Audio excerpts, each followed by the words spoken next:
Hello everyone, good evening. Thank you for joining. সবাইকে অনেক অনেক ধন্যবাদ আজকের এই বিকেলে আমাদেরকে জয়েন করার জন্য। আমি আজকে যে কোর্সটা আছে, ডিসকাশনটা আছে, এটা আমরা বাংলা আর ইংলিশ দুটো মিলিয়ে মিশিয়ে করব। So will keep the discourse and discussion both in Bengali and English. If any translation is required, please feel free to drop a message in the chat. যদি কারোর কোনো ট্রান্সলেশনের দরকার হয়, আমাদের ফেসবুকের যে চ্যাট অপশনটা আছে সেখানে দয়া করে একটা মেসেজ দিয়ে দেবেন, আমরা ডেফিনেটলি ট্রান্সলেট করে দেব। তো ইভেন্টটা স্টার্ট করার আগে আমি রক্ষাকে ইন্ট্রোডিউস করতে চাই। So I would like to start off with an introduction of Raksha. তো Raksha, which stands for essentially Rise Against Child Sexual Harm and Abuse. It's a Kolkata-based network of individuals and organizations that is primarily working on prevention of child sexual abuse and the support and healing of survivors. So what makes Raksha unique? Raksha is unique in its diversity and the depth of expertise within the networks. So it includes teachers, child rights activists, lawyers, doctors, psychiatrists, psychologists, social workers, counselors, and special educators, all of whom engage with the issue of child sexual abuse from different professional lenses. So this allows Raksha to approach the issue in a truly holistic manner, spanning awareness, prevention, legal responses, psychosocial care, and survivor-centered support. So Raksha was started in 2016, and since then it's focused on building collective understanding, strengthening capacities, and fostering dialogue through trainings, advocacy, and public engagement. At its core, Raksha believes that protecting children from sexual harm requires informed communities, responsive systems, and sustained collaboration. And it is this shared commitment that anchors the network's work. At Raksha, we also have an SOP, we have monthly meetings, and we also do things for fun, like going to watch theater together, meeting for picnics. So we promise you it's not only a serious network, it's a serious network that does serious and good work, but we also find time in between to have fun. So আমি just quickly synopsize করে দিচ্ছি রক্ষার ব্যাপারে। রক্ষা যেটা stand করে rise against child sexual harm and abuse, এটা একটা কলকাতা বেসড নেটওয়ার্ক যেটা ইন্ডিভিজুয়ালস আর সিভিল সোসাইটি অর্গানাইজেশনস কে একত্রিত করে। আর মূলত এই যে নেটওয়ার্কটা আছে তারা prevention of child sexual abuse and support and healing of survivors এর উপরে ফোকাস করে। এই রক্ষা নেটওয়ার্কটা ইউনিক কেন? কারণ এখানে বিভিন্ন প্রফেশনের থেকে ইন্ডিভিজুয়ালসরা আছে, এখানে টিচার্সরা আছে, সোশ্যাল ওয়ার্কার্সরা আছে, আইনজীবী আছে, ডাক্তার আছে, সাইকোলজিস্ট আছে, সোশ্যাল ওয়ার্কার আছে, কাউন্সিলার্স আছে, আর স্পেশাল এডুকেটার্সও আছে, যারা একসঙ্গে আসে এই ইস্যুটাকে বিভিন্ন প্রফেশনাল লেন্স থেকে দেখার জন্য। তো যার ফলে রক্ষাকে এই যে ডিফারেন্ট লেন্স বা এই ভিন্ন লেন্স যেটা নিয়ে আসে রক্ষা, সেটার জন্য আমরা এই চাইল্ড সেক্সুয়াল অ্যাবিউজ ইস্যুটাকে আমরা একটা হোলিস্টিক ম্যানারে দেখতে পারি। আমরা অ্যাওয়ারনেসের উপরে ফোকাস করি, আইনত মানে কি করা যায়, সার্ভাইভারকে কি করে আমরা আইনি ভাবে সাপোর্ট করতে পারি, ওদেরকে মানসিক সাপোর্ট দেওয়া, মানসিক স্বাস্থ্যের উপরে ফোকাস করা, তার উপরেও আমরা ফোকাস করি। আর রক্ষা বিভিন্ন রকমের অ্যাক্টিভিটি করে, যেমন ট্রেনিং করে, তারপরে কি করে বিভিন্ন যে লোকেরা আছে সেটা বা স্টেক হোল্ডাররা আছে, সেটা বাচ্চা থেকে শুরু করে সেটা স্কুল থেকে হতে পারে, সেটা এমনকি যারা ল মেকার্স আছে তাদের সাথেও আমরা বিভিন্ন আলোচনায় বসি, এনগেজ করি, তাদের সাথে ট্রেনিং করি। কারণ আমাদের যেটা মনে হয় যে চাইল্ড সেক্সুয়াল অ্যাবিউজ যে ইস্যুটা আছে সেটা কখনো মানে ইন্ডিভিজুয়ালি বা সাইলোতে ডিল করা যায় না। এটাতে আমাদের কমিউনিটি বা সমাজ যে আছে, সমাজকে একসঙ্গে আসতে হবে, একসঙ্গে রেসপন্ড করতে হবে, আর হাত জুড়ে কাজ করতে হবে। তাছাড়াও আমাদের রক্ষাতে একটা স্ট্যান্ডার্ড অপারেটিং প্রসিজিওর আছে, আমরা প্রায় মিটিং করি, মাসে 2 বার মিটিং করি, আর আমরা মজাও করি। আমরা কখনো কখনো একসঙ্গে থিয়েটার দেখতে যাই, আমরা পিকনিকে যাই। তো আমরা সিরিয়াস কাজের সাথে কখনো কখনো খুব মজাদার জিনিসপত্র করি। তো এবার আমি বেসিক্যালি প্যানেল ডিসকাশন তাতে মুভ করছি, বাট তার আগে আমি আমাদের যে প্যানেলিস্ট আছে আমি তাদেরকে ইন্ট্রোডিউস করাতে চাই। সো আমি স্টার্ট করছি ডক্টর শুভ্রজ্যোতি মুখার্জিকে দিয়ে, যিনি একজন মেন্টাল হেলথ প্র্যাকটিশনার। উনি সমীক্ষণী বলে একটা সংস্থা আছে, সেই সংস্থাকে রিপ্রেজেন্ট করছেন। উনি যে আরবান আর রুরাল সেটিং দুটোতে অ্যাডোলেসেন্ট মেন্টাল হেলথ ইস্যুকে নিয়ে কাজ করে। আর উনি শুধু সমীক্ষণই না, তার সাথে ইকুই ডাইভার্সিটি ফাউন্ডেশন এবং অন্য সংস্থার সাথেও কাজ করে। So just to quickly translate that I have with us Dr. Shubhrajyoti Mukherjee, who's a mental health practitioner. He represents Shamikhani. He's practicing in rural and urban set up for child and adolescent mental health issues in the community. Works with organizations such as Shomikhani, Equidiversity Foundation, and few others. Also, next, I would like to move on to Dr. Ram, who is a consultant psychiatrist in Kolkata. আমাদের সাথে doctor রামও আছেন, যিনি একজন consultant psychiatrist কলকাতাতে।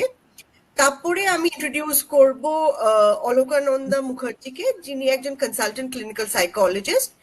উনি Apollo multi speciality hospital mental health foundation আর Apollo clinical বালিগঞ্জের সাথেও যুক্ত আছে। Next, I would like to move on to Alokananda Mukherjee, who is a consultant clinical psychologist.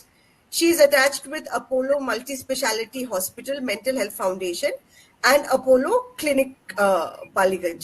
Finally, our last speaker is Professor Debaruti, who is a professor of law with Parul University. Next হচ্ছে আমাদের professor দেবারুতিকে আমি introduce করব।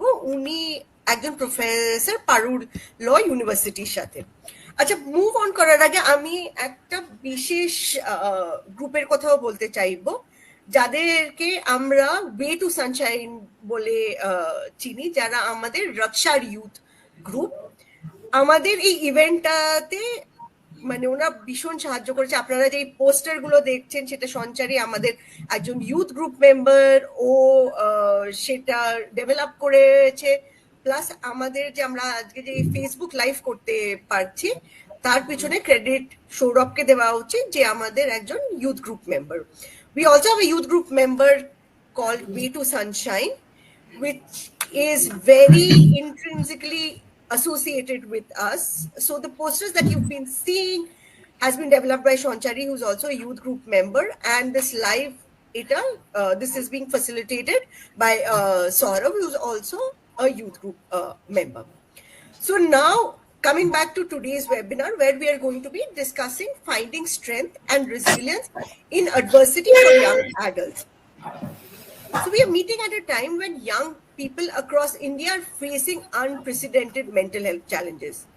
In the years following the pandemic, which is COVID 2020, there's been a sharp rise in anxiety, depression, emotional burnout, self-harm, and behavioral distress among adolescents and youth and young adults. So studies suggest that nearly 1 in 5 young people in India is currently struggling with some form of mental health concern. And suicide remains one of the leading causes of death among those aged 15 to 29. At the same time, our digital lives have expanded dramatically. Young people in India now spend over 4 hours a day on smartphones, with some studies indicating as much as 7 hours daily on phones and social media. So that includes social media like Facebook, Instagram, Discord, TikTok, varied forms of social media. While the digital world offers connection and opportunity, it has also blurred the boundaries between the virtual and the real world. Many young people today are more connected online than they feel in real life. Virtual relationships are increasingly replacing meaningful face to face connections. This has this has led to growing isolation, fragile relationships, and intense pressure for online validation, often increasing vulnerabilities to cyberbullying, abusive relationships, and risky online behavior. Adolescence is already a sensitive phase of identity formation and social experimentation. When peer pressure, academic stress, and unemployment, family conflict, and emotional neglect intersect with constant online exposure, especially to violence, sexualized content, and unrealistic portrayals of success, the impact on mental health and mental well being can often be profound. So, in this session, we are attempting to pause, reflect, and respond. Together, we're going to try and explore how resilience can be built within young people, families, and communities, how digital spaces can be navigated more safely, and how practical coping tools can help young adults face adversity in a complex world. So, we hope today's conversation offers not just insight, but also hope. So just to quickly summarise in Bengali, আজকে যে ওয়েবিনারটা আছে এটার উপরে, এটাতে আমরা মূলত আলোচনা করব যে এই যে কোভিড আসার পরে যে ইয়াং অ্যাডাল্টস বা ইউথ বা অ্যাডোলেসেন্ট বাচ্চাদের মধ্যে যে মানসিক স্বাস্থ্যের বিভিন্ন সমস্যা দেখা যাচ্ছে, সেটা আমরা কি করে অতিক্রম করতে পারি বা সেটা কি করে আমরা হ্যান্ডেল করতে পারি কমিউনিটি হিসেবে, সমাজ হিসেবে, বাবা মা হিসেবে, টিচার হিসেবে, বন্ধু বান্ধব হিসেবে, বা আমি নিজেও যদি আমি একজন অ্যাডোলেসেন্ট হই, আমার বয়স যদি 15 অনওয়ার্ডস হয়। আমরা দেখছি যে কোভিড আসার পর থেকে বাচ্চাদের মধ্যে বিভিন্ন রকমের সমস্যা দেখা দিচ্ছে, মানসিক স্বাস্থ্যের সমস্যা, যেমন আমরা অ্যাংজাইটি দেখতে পাচ্ছি, ডিপ্রেশন দেখতে পাচ্ছি, মানে বাচ্চারা প্রায় দেখি যা শুনতে পাই যে তারা নিজেদের হাত কাটছে বা রাগ তাদের মধ্যে ভীষণ বেড়ে যাচ্ছে। হ্যাঁ, আর আমরা এটাও দেখতে পাচ্ছি বা রিসেন্ট আমরা যে রিসার্চ দেখছি তাতে দেখতে পাচ্ছি যে প্রত্যেকটা 5টা বাচ্চার মধ্যে বা প্রত্যেকটা 5টা ইউথের মধ্যে একজন করে এমন ব্যক্তি আছে যে কোনো না কোনো রকম মানসিক স্বাস্থ্যর সমস্যা নিয়ে ভুগছে 15 থেকে 29 বছর বয়সের মধ্যে। আমরা এটাও দেখছি যে মানে আমি যখন ফিল্ড লেভেলে যাই, আমি প্রায় শুনি বাবা মারা খুব কমপ্লেন করে যে বাচ্চারা এখন খুব মোবাইলের মধ্যে ডুবে থাকে আর কি। তো যেটা আমরা দেখতে পাচ্ছি যে বাচ্চাদের, অ্যাডোলেসেন্টদের, ইউথদের যে মানে অনলাইন স্পেসে যে ওদের প্রেজেন্সটা আছে সেটা অনেকটা বেড়ে গেছে। তো রিসার্চ বলছে যে প্রত্যেকটা মানে ইন্ডিভিজুয়াল, স্পেশালি ইয়াং পিপল, দিনে মিনিমাম 4 ঘন্টা করে স্মার্টফোনে তারা সময় কাটায়, সেটা কখনো কখনো 7 ঘন্টাতেও চলে যেতে পারে। আমি কি অডিবল? Yes. আচ্ছা, সরি। হ্যাঁ, সো ওয়াইল মানে যখন এই সোশ্যাল মিডিয়া বা এই ভার্চুয়াল স্পেস যখন এক অপরের সাথে কানেকশনও বাড়িয়েছে, সেরকম কিন্তু আমাদেরকে রিয়েল লাইফের যে কানেকশন গুলো আছে সেটা থেকে দূরে সরিয়ে দিয়েছে। আমরা যেটা মূলত দেখছি হচ্ছে যে ভার্চুয়াল যে সম্পর্কগুলো আছে সেটা মানুষের যে এক অপরের সাথে যে ফেস টু ফেস কানেকশন গুলো সেটা কিন্তু অনেকটা কমিয়ে দিয়েছে, যার ফলে আমরা বিভিন্ন ইস্যুস দেখতে পাচ্ছি অনলাইনে, যেমন রিলেশনশিপ প্রবলেম দেখতে পাচ্ছি আমরা, তারপরে সাইবার বুলিং দেখতে পাচ্ছি, তারপরে সম্পর্কের মধ্যে অ্যাবিউজ, এক্সপ্লয়টেশন দেখতে পাচ্ছি, অনলাইন ব্ল্যাকমেল দেখতে পাচ্ছি। এরকম বিভিন্ন ইস্যুস কিন্তু আমরা এখন ফেস করছি এই অনলাইন জগতে।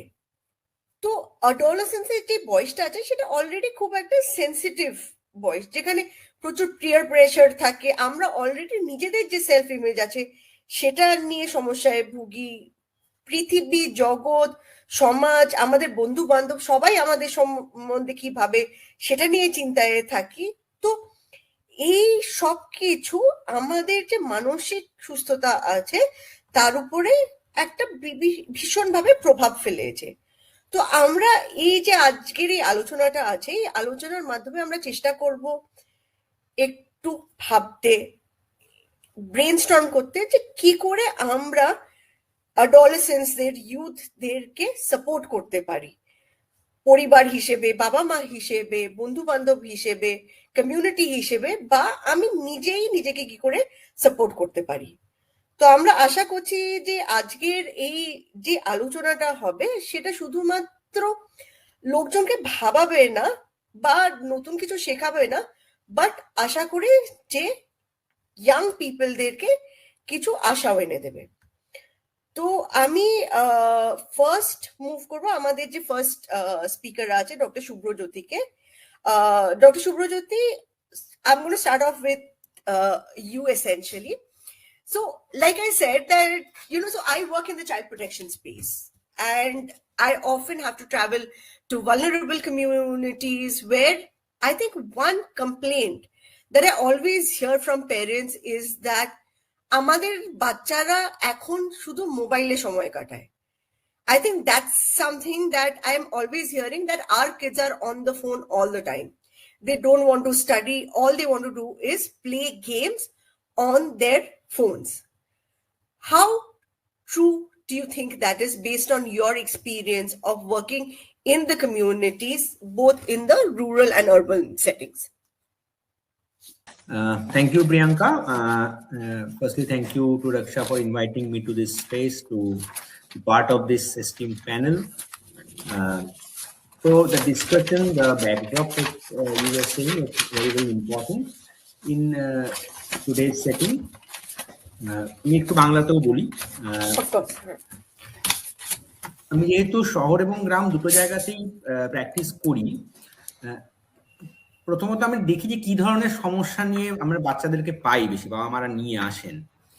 প্রথমতই বলি, আজকে আমরা মেন্টাল ইলনেস বা সাইকিয়াট্রিক ডিসঅর্ডার্স নিয়ে আমরা আলোচনা করছি না, আমাদের আলোচনাটা মূলত মেন্টাল ওয়েলনেসের জায়গা থেকে। গ্রামাঞ্চলে যেটা আমি সবচেয়ে বেশি পাই, স্কুল ড্রপ আউট এবং তার সঙ্গে রিলেশনশিপ ইস্যুস, তার সঙ্গে জিনিসপত্র ডিমান্ড করছে বাবা মার থেকে, না দিলে নানা রকমের থ্রেটস করছে। শহরাঞ্চলে যেটা পাই, lack of motivation for studies, একভাবে থাকা, সোশ্যাল অকওয়ার্ডনেস, সোশ্যাল অ্যাংজাইটি, মিশতে চাইছে না, ঘর থেকে বেরোতে চাইছে না। দুটো ক্ষেত্রে আমি যেটা দেখেছি যখন এর সঙ্গে কাজ করতে গেছি, যেটা সবচেয়ে বেশি আমার ডিফিকাল্টি তৈরি করে, সেটা হচ্ছে lack of motivation to try something new, try something exciting, try something differently. সেইখানটাতে ওদের অনেকখানি ডিপেন্ডেন্সি গ্রো করেছে মোবাইল ফোনের প্রতি। এর না অনেকগুলো ব্যাকড্রপ আছে। মেন্টাল হেলথকে যতদিন আমি প্র্যাকটিস করছি, আস্তে আস্তে করে এটা মনে হচ্ছে মেন্টাল হেলথ একটা সেপারেট ক্লিনিক্যাল সাবজেক্ট শুধু নয়। মেন্টাল হেলথ কিন্তু ডেইলি লাইফের পার্ট, এবং এটাকে যেটা প্রিয়াঙ্কাও বলছিল যে এটাকে আমরা আলাদা করে যদি শুধু ভাবি মেন্টাল হেলথ এবং সাইকোলজি, সেটা নিয়ে কিন্তু এটা সমস্যাটা সমাধান করা যাবে না। কারণ যে বাবা মারা আমাদের কাছে নিয়ে আসছেন তারাও কিন্তু একটা সোশ্যাল স্ট্রাকচারের মধ্যে বিলং করেন, তাদেরও কিন্তু সোসাইটাল প্রেশারের মধ্যে তারা থাকেন, এবং অনেকটা জায়গায় আমরা দেখেছি যে সেইটার অনেক এক্সপেকটেশন বাচ্চাদের উপর চলে আসে। আমরা যেটা জানি যে অ্যাডোলেসেন্স এমনিতেই একটা খুব স্ট্রেস এন্ড স্টর্মের সময়, লো ইম্পালস কন্ট্রোলের সময়, আইডেন্টিটি ফরমেশনের সময়।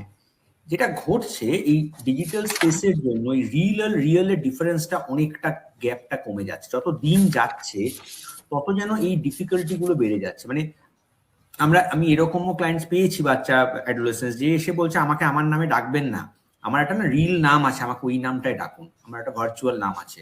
এবং মানে I was suppose to call him or her by that virtual name. তো ওদের কাছে ওই যে জগৎটা, একটা ভীষণ নিজেদের জগৎ, এই জগৎটাতে they are in control of their things. আর real life which is not a pleasuring thing for them, the pain points are there, আস্তে আস্তে করে ওটাকে আরো ঠেলে দিচ্ছে তাদেরকে মোবাইল অ্যাডিকশনের প্রতি। আমরা যদি মোবাইলের ভালো দিকটাও দেখি, হ্যাঁ মোবাইলের সুবিধেও তো কিছু কিছু আছে, এবং এই যে গভর্নমেন্ট থেকে এটাকে প্রমোট করা হচ্ছে এবং পোস্ট কোভিড করা হচ্ছে, তার তো নিশ্চয়ই কিছু কারণ আছে। এটা তো ঠিক কথাই, মোবাইল ফোন আজকে আমাদের প্রত্যেকের জন্য জরুরি। আমরা বাচ্চাদেরকে বারবার করে বলি, আমরা বড়রা মোবাইল ফোন ছাড়া কতক্ষণ থাকতে পারি? হ্যাঁ, যুক্তি তর্কের জন্য আমরা বলতেই পারি আমরা দরকারি জিনিস দেখি, কিন্তু আমরা জানি আমরা কি দেখি শুধু। তো যেটা খুব ইম্পর্টেন্ট, মোবাইলের এটাতে ইনফরমেশনের অ্যাক্সেস বেড়ে গেছে, প্রচুর ইনফরমেশন কিন্তু অ্যাভেলেবেল আজকে অ্যাডোলেসেন্টদের কাছে। তাদের নানা রকম মানে এক্সপ্লোরেশনের জায়গাটাও কিন্তু অনেকখানি এক্সপ্যান্ড করে গেছে। আজকে পুরুলিয়ার প্রত্যন্ত গ্রামে যে ছেলেটি বসে আছে, সে কিন্তু চাইলেই কলকাতা বা দিল্লি বা আমেরিকা বা অন্য কোনো জায়গার ইনফরমেশন সম্পর্কে সে জানতে পারে। এটা কিন্তু একটা বিশাল সুবিধের জায়গা, এবং এই ইনফরমেশন গুলো তাকে কিন্তু স্টিমুলেট করে নতুন কিছু ট্রাই করার জন্য। কিন্তু যেটা দেখা যায় মোবাইল ফোনে যেটা ঘটেছে, যেহেতু টাইম বাউন্ডারি বা রেস্ট্রিকশনস নেই, ইনফরমেশনটা অনেক সময় ওভার ইনফরমেশন হয়ে যাচ্ছে। So our brain is not equipped to process so much information. একটা স্ট্যাটিস্টিক্স ছিল আমার এক্ষুনি মনে পড়ছে না, পার সেকেন্ড কত মিলিয়ন বাইটস ইনফরমেশন আমরা আমাদের কাছে আসছে, যার ক্যাপাসিটি ব্রেনের নতটা নেওয়ার নয়। যার ফলে যেটা ঘটছে, ব্রেন ইজ বিকামিং ফ্যাটিগড। সেই রেসপন্সটা করার সেই যেটা বলছেন ল্যাক অফ মোটিভেশন খুব বড় কারণ কিন্তু ওভার ইনফরমেশন, প্রসেস করতে পারছে না অতখানি ইনফরমেশন। আরেকটা যেটা সুবিধা হচ্ছে যে সেলফ এক্সপ্রেশনের জায়গাটাও কিন্তু বাচ্চাদের অনেক বেড়েছে, কারণ তারা যে কমিউনিটিতে বিলং করে, নট নেসেসারিলি সেই কমিউনিটি সবসময় তাকে সাপোর্ট করে সব জায়গাতে, তার ইমোশনাল এক্সপ্রেশনের জায়গাতে, তার সেক্সুয়াল এক্সপ্রেশনের জায়গাতে সবসময় যে কমিউনিটি সাপোর্ট করে তা নয়, বরং বেশিরভাগ সময় সাপোর্ট করে না।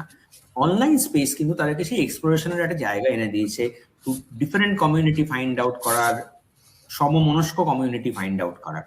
এটা কিন্তু খুব গুরুত্বপূর্ণ। মানে আমি এরকমও দেখেছি বাড়িতে খুব ডিসফাংশনাল ফ্যামিলি, খুব সমস্যা বাড়িতে, একমাত্র সন্তান, সে একটা অনলাইন কমিউনিটির সঙ্গে যোগাযোগ করে সেখানে রাইটিং মানে ক্রিয়েটিভ রাইটিং প্র্যাকটিস করছে, বিভিন্ন গল্প লিখছে এবং সেখানে ডিসকাশন করছে। তো অনলাইন স্পেস যে শুধুই ক্ষতি করছে সেরকম নয়, বেশ কিছু অপরচুনিটি ওপেন করে দিয়েছে। কিন্তু সমস্যাটা হচ্ছে বাকিটা কি ঘটছে। আমরা যদি দেখি অনলাইন স্পেসের যে একটা তো হচ্ছে যে রিয়েলের ডিফারেন্স যেটা কমিয়ে দেওয়ার ফলে তাদের কিন্তু ভীষণ ইমপ্রেস কন্ট্রোলের সমস্যাটা আরো বেড়ে গেছে। they're unable to wait, low frustration tolerance, একটা কোনো কিছুর জন্য তারা ওয়েট করতে পারছে না, চাই মানে এক্ষুনি চাই। খুব ইন্টারেস্টিংলি আমি একটা ওয়ার্কশপ নিতে গেছিলাম একটি কলেজে, সেখানে তাকে একটা টাস্ক দেওয়া হলো কলেজ স্টুডেন্টদের করার জন্য, 5 মিনিট না 10 মিনিটের টাস্ক, 10 মিনিটের টাস্ক, খুব সামান্য, খুব বেসিক। ওরা 3 মিনিটে সবাই করে দিল। সো আই ওয়াজ সারপ্রাইজ যে কি হলো, কি করে করলো। তো তারপরে দেখা গেল প্রত্যেকে মোবাইল ফোনের গুগল খোলা বা চ্যাট জিপিটি খোলা এবং ওখান থেকে করছে। তো যেটা হচ্ছে, ওরা যে একটা ইনফরমেশনকে ডিগ আউট করবে, ওটাকে নিয়ে ভাববে, ভেবে ওটাকে নিজের মতন করে রিপ্রেজেন্ট করবে, এতটা করতে আর ইচ্ছে করছে না, বিকজ থিংস আর ইজি। যার ফলে কি হচ্ছে, তাদের কিন্তু কোনো কিছুর জন্যই ওয়েট করতে পারে না। হচ্ছে আমার একটা মোবাইল চাই মানে এক্ষুনি চাই, আমার একটা আইফোন চাই মানে এক্ষুনি চাই, আমার একটা বাইক চাই মানে এক্ষুনি চাই। এবং যখন আমাকে ওয়েট করতে হচ্ছে তখন কিন্তু হচ্ছে, আমরা যে আনফরচুনেট খবরগুলো মাঝে মাঝে নিউজ পেপারে দেখি, সেটা কিন্তু এইটারই এক্সটেনশন একটা। তো এইটা আমাদের একটা খুবই চিন্তার বিষয়। আরেকটা চিন্তার বিষয় ছেলেদের এবং মেয়েদের দুজনেই বলবো, সেটা হচ্ছে বডি ইমেজ ইস্যুস। অনেক কিছুই কিন্তু ডিজিটাল মিডিয়া আমাদের ফিড করে। আমরা বাচ্চারা এটা এখনো বুঝতে পারছে না, বড়রাও হয়তো বুঝতে পারছে না। আমি রিসেন্টলি একটা ওয়ার্কশপ করতে আমার আরেকটু অ্যাওয়ারনেস বেড়েছে এটা নিয়ে, যে আমরা কিন্তু কনস্ট্যান্টলি ম্যানিপুলেটেড হচ্ছি আর ফেড হচ্ছি with information which is not actually our information needed for us. তো মিস ইনফরমেশন অ্যান্ড ডিসইনফরমেশন এই জায়গাটাও প্রচন্ড পরিমাণে বেড়ে গেছে। এত ইনফরমেশন বেড়ে যাওয়ার ফলে তারা কিন্তু নিয়ে নিচ্ছে, যেখানে তারা একটা পিয়ার গ্রুপকে পাচ্ছে যারা ওই সিমিলার কাইন্ড অফ ইনফরমেশনে বিশ্বাস করছে। ছেলেদের মধ্যেই একটা ম্যাসকুলিনিটির প্রকাশ যেটা তৈরি হওয়ার কথা, যেটা নিউট্রালি হওয়ার কথা, যেটা তার আশেপাশের কমিউনিটি বা সারাউন্ডিং থেকে হওয়ার কথা, সেটা কিন্তু ঘটছে না। তার রিয়েল লাইফ এক্সপিরিয়েন্স গুলো খুব কমে যাচ্ছে এবং প্রচুর মানে ফলস ইমেজেস তৈরি হচ্ছে যেগুলোকে তারা ফলো করছে। সেটা নিয়ে কথা বলার জায়গা নেই, কারণ বাবা মায়েরা যেটা করছেন, তারা মোবাইলকে দোষ দিচ্ছেন এবং যে ছেলে মেয়েটি এটা ব্যবহার করছে তাকে খুব প্রেশারাইজ করছেন সেটা ব্যবহার না করার জন্য। কিন্তু তার যে কষ্টের জায়গা, তার অসুবিধার জায়গা, ফ্রাস্ট্রেশনের জায়গা, সেটা অ্যাড্রেস হচ্ছে না। যার ফলে যে ভুল ধারণা যেগুলো তৈরি হচ্ছে সেগুলো ক্ল্যারিফিকেশন হচ্ছে না। তো আমার মতে এই মানে মোবাইলের সুবিধের সাথে সাথে অসুবিধাগুলো নিয়েও কিন্তু খুব ভাবতে হবে। এবং যেটা আপনি শুরুতে বললেন এবং আমার অন্য প্যানেলিস্টরাও বলবেন, যে অনলাইন সেক্সুয়াল অ্যাবিউজ এত পরিমাণে বেড়ে গেছে। মানে আমার একদম লাইভ এক্সপিরিয়েন্স, একটা ওয়ার্কশপ করছি, একটি মেয়ের ছবি তার বয়ফ্রেন্ড এরকম অনলাইন একটি পোর্টালে যেখানে সেক্সুয়াল সার্ভিসেস পাওয়া যায় সেখানে তার ছবি আপলোড করে দিয়েছে, উইদিন 1 ঘন্টা 110টা ফোন পেয়েছে। এবং ফোন করেছে ভ্যারিড ব্যাকগ্রাউন্ডের মানুষজন ফোন করেছে। হ্যাঁ, তো মানে এই যে একটা ভয়ঙ্কর জিনিস এটা।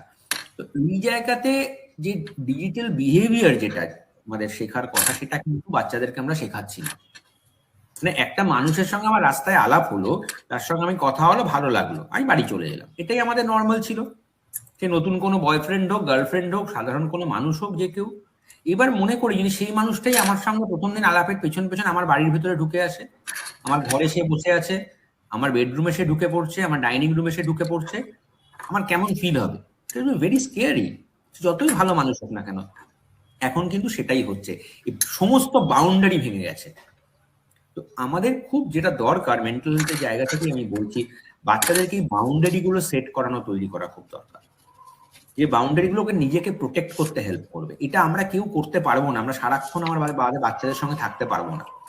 ঠিক যেরকম আমরা তাদেরকে ছোটবেলাতে, আমরা যখন ছোট ছিলাম, থ্যাঙ্কফুলি মোবাইল ছিল না, আমাদেরকে যেমন বড়রা সাইকেল চালানো শিখিয়েছে, রাস্তায় পার হওয়া শিখিয়েছে, কিভাবে অপরিচিত লোকের সঙ্গে কথা বলবো সেটা শিখিয়েছে, কতটা ইনফরমেশন দেবো না শিখিয়েছে, কি করে পয়সার ট্রানজাকশন করবো শিখিয়েছে, সব ফিজিক্যাল এক্সপিরিয়েন্স আমরা পেয়েছি।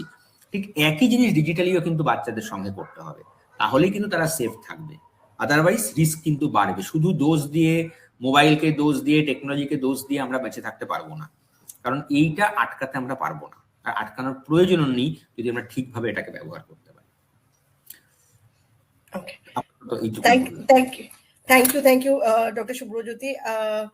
So I think you've touched upon quite a few interesting points. I mean, English এই জন্য বলছি কারণ আপনি বাংলায় বলেছেন, আমি খুব quickly synopsize. I will quickly synopsize.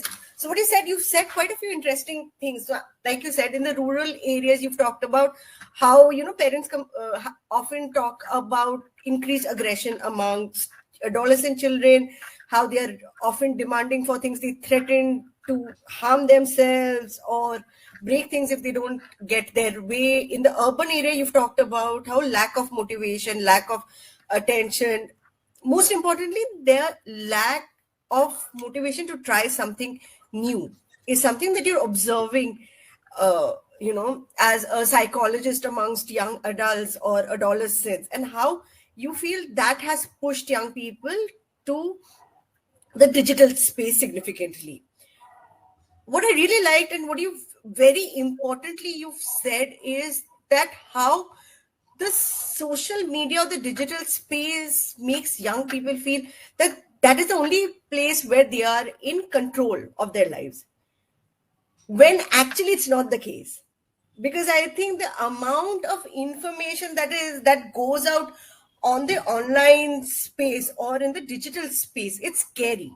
You just talked about an example where this boyfriend, he's kind of flashed, I think, his girlfriend's pictures with a number and all, and the number of calls she received. So that just shows that how unsafe an online space is. And you've also talked about something which is very, very important, that often in our communities, there is not the space for young people to find that support which they often require. So also they seek these like-minded people in the virtual space, which I think is a very, very important thing. So and you've also talked about how online space provides a lot of information, misinformation and disinformation also, right? And how that has broken boundaries. You've given a very beautiful example where you talked about how individuals, like, what if somebody's stalking you constantly? So earlier you're going out, you're meeting somebody, and that person follows you home. That person is sitting in the same table and having dinner with you. That person is literally following you to the washroom, even for that matter. That is exactly what our mobile phones are doing to us. Because people now take mobile phones even to the washroom. And that is not only adolescents or youth, that is also adults. Yes. That is also adults who may not admit to their addiction and their problems.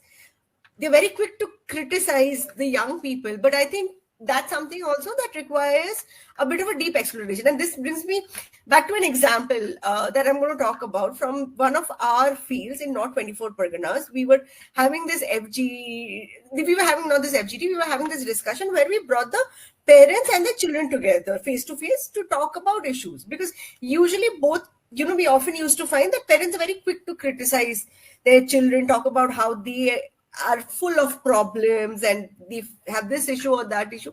And a very interesting thing one of the kids said is that, the parents always tell us about not being on the phones, but they are always on the phone themselves. Since they are always on the phone themselves, who do we talk to? So obviously, even we spend our time on the phone. So I think that is something that has stayed with me for a very long time and continues to be with me even today. So I think that is something that we need to think about as a community. যে আমাদের community হিসেবে ভাবতে হবে যে আমরা যখন বাচ্চাদেরকে বলছি যে বাচ্চাদের মধ্যে মোবাইল ফোনসের অ্যাডিকশন দেখা যায়, বাচ্চাদের মধ্যে এই প্রবলেম আছে বা বাচ্চাদের মধ্যে এত মানসিক সমস্যা আছে মোবাইল ফোনের জন্য, আমাদেরও কিন্তু বাবা মা হিসেবে, প্যারেন্ট হিসেবে, টিচার হিসেবে, ইনফ্যাক্ট কমিউনিটি হিসেবে সেটাও ভাবা উচিত যে আমাদের মধ্যে কতটা মোবাইল অ্যাডিকশন আছে, আর সেটা আমাদের লাইফে কিভাবে নেগেটিভলি একটা ইম্প্যাক্ট বা প্রভাব ফেলছে। তো জাস্ট একটা কোয়েশ্চেন যেটা আমার মাথায় আসছে, যেটা আমি আপনাকে জিজ্ঞেস করতে চাইবো হচ্ছে যে বাবা মা হিসেবে বা কেয়ার গিভার হিসেবে, টিচার হিসেবে বলুন, বা এমনকি সোশ্যাল ওয়ার্কার্স হিসেবেও যদি আমি বলি, যে আমরা কিভাবে অ্যাডোলেসেন্টদের বা ইউথদেরকে মানে হেলদিয়ার রিলেশনশিপ ডেভেলপ করতে সাহায্য করতে পারি মোবাইল ফোনের সাথে, বিশেষত যেটা আপনি বলেন বাউন্ডারিটা মানে গড়ে তোলার যে একটা ইম্পর্টেন্স, যাতে ওরা নিজে থেকেই সেই বাউন্ডারিটা গড়ে তুলতে পারে নিজেদের মানসিক স্বাস্থ্যের জন্য, নিজেদের সেফটি আর সিকিউরিটির জন্য। হ্যাঁ, এটা তো খুবই ইম্পর্টেন্ট, অনেক কিছুই বলার আছে।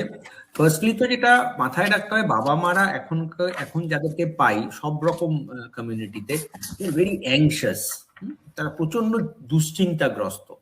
একদম ছোট থেকে যদি শুরু করি, আরবান সেটিং এ এখন বাড়িতে ছোট বাচ্চাকে রাখলে বা বিশেষ করে যদি ওয়ার্কিং মাদার থাকে, 4টে ক্যামেরা বাড়িতে থাকা একদম নরমাল।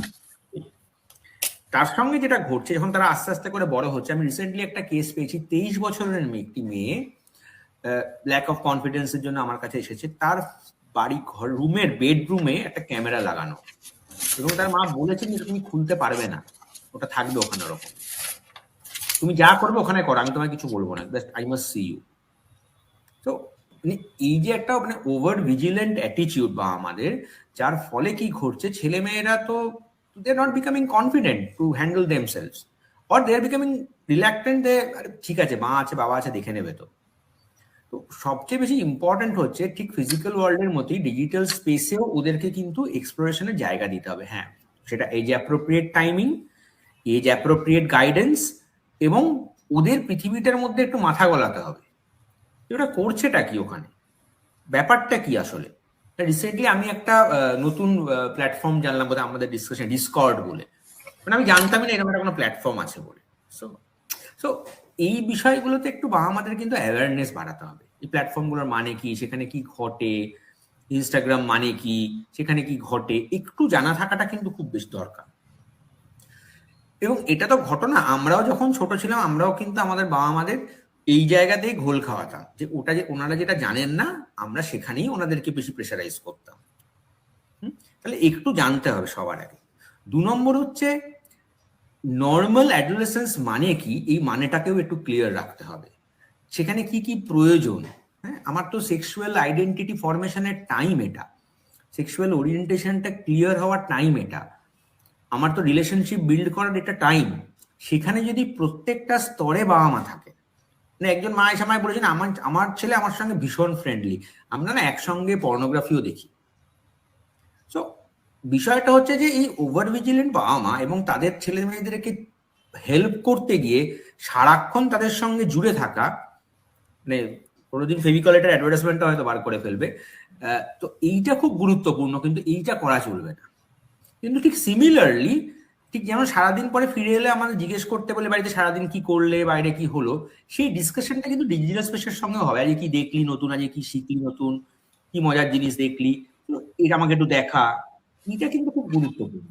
এবং একটা গুরুত্বপূর্ণ এরকম কিছু হতে পারে, ও কোনো ইন্টারেস্টিং কিছু শেয়ার করছে, আমরা সপ্তাহে একটা দিন রাখলাম, বাড়ির সবাই বসে সেই জিনিসটা দেখলাম, শুনলাম, শিখলাম।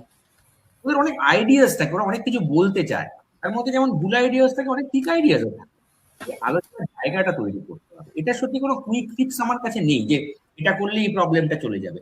It's ongoing process. এই যে 12-13 থেকে শুরু করে 19-20 পর্যন্ত যে টাইমটা, যতটা এক্সপ্লোর আমরা করতে পারি। আরেকটাও খুব ইম্পর্টেন্ট কেউ বললেন আমাকে এর মধ্যে, যে হোয়াটসঅ্যাপ কেন, ফেসবুকে কেন ইয়াং অ্যাডাল্টস থাকে না। ফেসবুকে তাদের সব বাবা মারা আছে, তারা এমন প্ল্যাটফর্মে চলে যায় যেখানে বাবা মারা নেই। সেটা আরো রিস্কি হয়ে যাচ্ছে। হ্যাঁ, আমরা ওদের প্রাইভেট স্পেসে সম্পূর্ণ ইনক্লুড করবো না, প্রয়োজন নেই, কারণ ওরা আমাদের থেকে অনেক চালাক, ওরা আমাদের থেকে বেশি জানে, এটা নিয়ে অস্বীকার করার কোনো লাভ নেই, খুব টেকনিক্যাল লোক না হলে।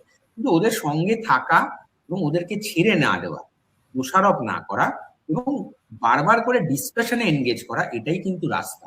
I think it is more similar like real world. একই জায়গা, ওই ডিসকাশনটা কন্টিনিউ হতে হবে, ওটা যেন বন্ধ না হয়ে যায়। Thank you, Dr. Subhrajyoti. I think you've mentioned quite a few very, very important things about, finding the balance between independence, but also knowing what your children are up to. মানে আমরা যখনই কোনো কেস দেখি, আমরা either দেখতে পাচ্ছি যে যেখানে বাবা মা কমপ্লিটলি aloof, যে বাবা মা জানেই না তার মানে সন্তান কাকে মিট করতে যাচ্ছে, কার সাথে যাচ্ছে, আইদার সেটা না, বা হচ্ছে হেলিকপ্টার প্যারেন্টিং করছে। মানে একটা তাদের সন্তান প্রতি মুহূর্তে প্রতি মিনিট কি করছে কি না করছে সেটা তাদেরকে জানতেই হবে। যেটা আপনি অলরেডি বললেন যে I think this is very true. মানে আজকালকার বেশিরভাগ প্যারেন্টসদের বাড়িতেই কিন্তু সিসিটিভি ক্যামেরা আছে। সেটা কতটা দরকার বা সেটা কতটা মানে ভালো ইউজে লাগানো হচ্ছে বা ভুল ইউজে লাগানো হচ্ছে, সেটা obviously I think it's a discussion for another day for sure. But what you said is very, very important. I think it's important for parents to realize the importance of conversations with their children, conversations obviously of finding out what their kid is interested in knowing, what the kid is interested in doing. আর সেটা কিন্তু একটা time taking process. মানে আমি 10 minute শুনলাম, তারপরে 15th মিনিটে গিয়ে আমি আমার নিজের ফোন স্ক্রোল করতে শুরু করলাম, that cannot be the solution.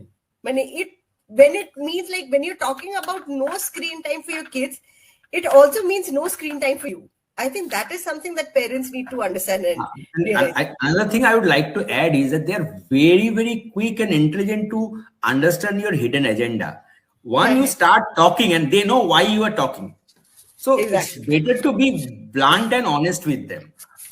That's, I think, a better approach than going in a roundabout way, beating around the bush and then coming to the topic, because they know what you are going to talk. Exactly. So, thank you, Dr. Subhrajyoti. Thank you for all your inputs. We'll definitely come back to you because I'm sure there'll be a lot of questions. Amra questions nebo. We will definitely take questions, but after all the speakers have finished their inputs. So next I'm going to turn to Dr. J.R. Ram. Dr.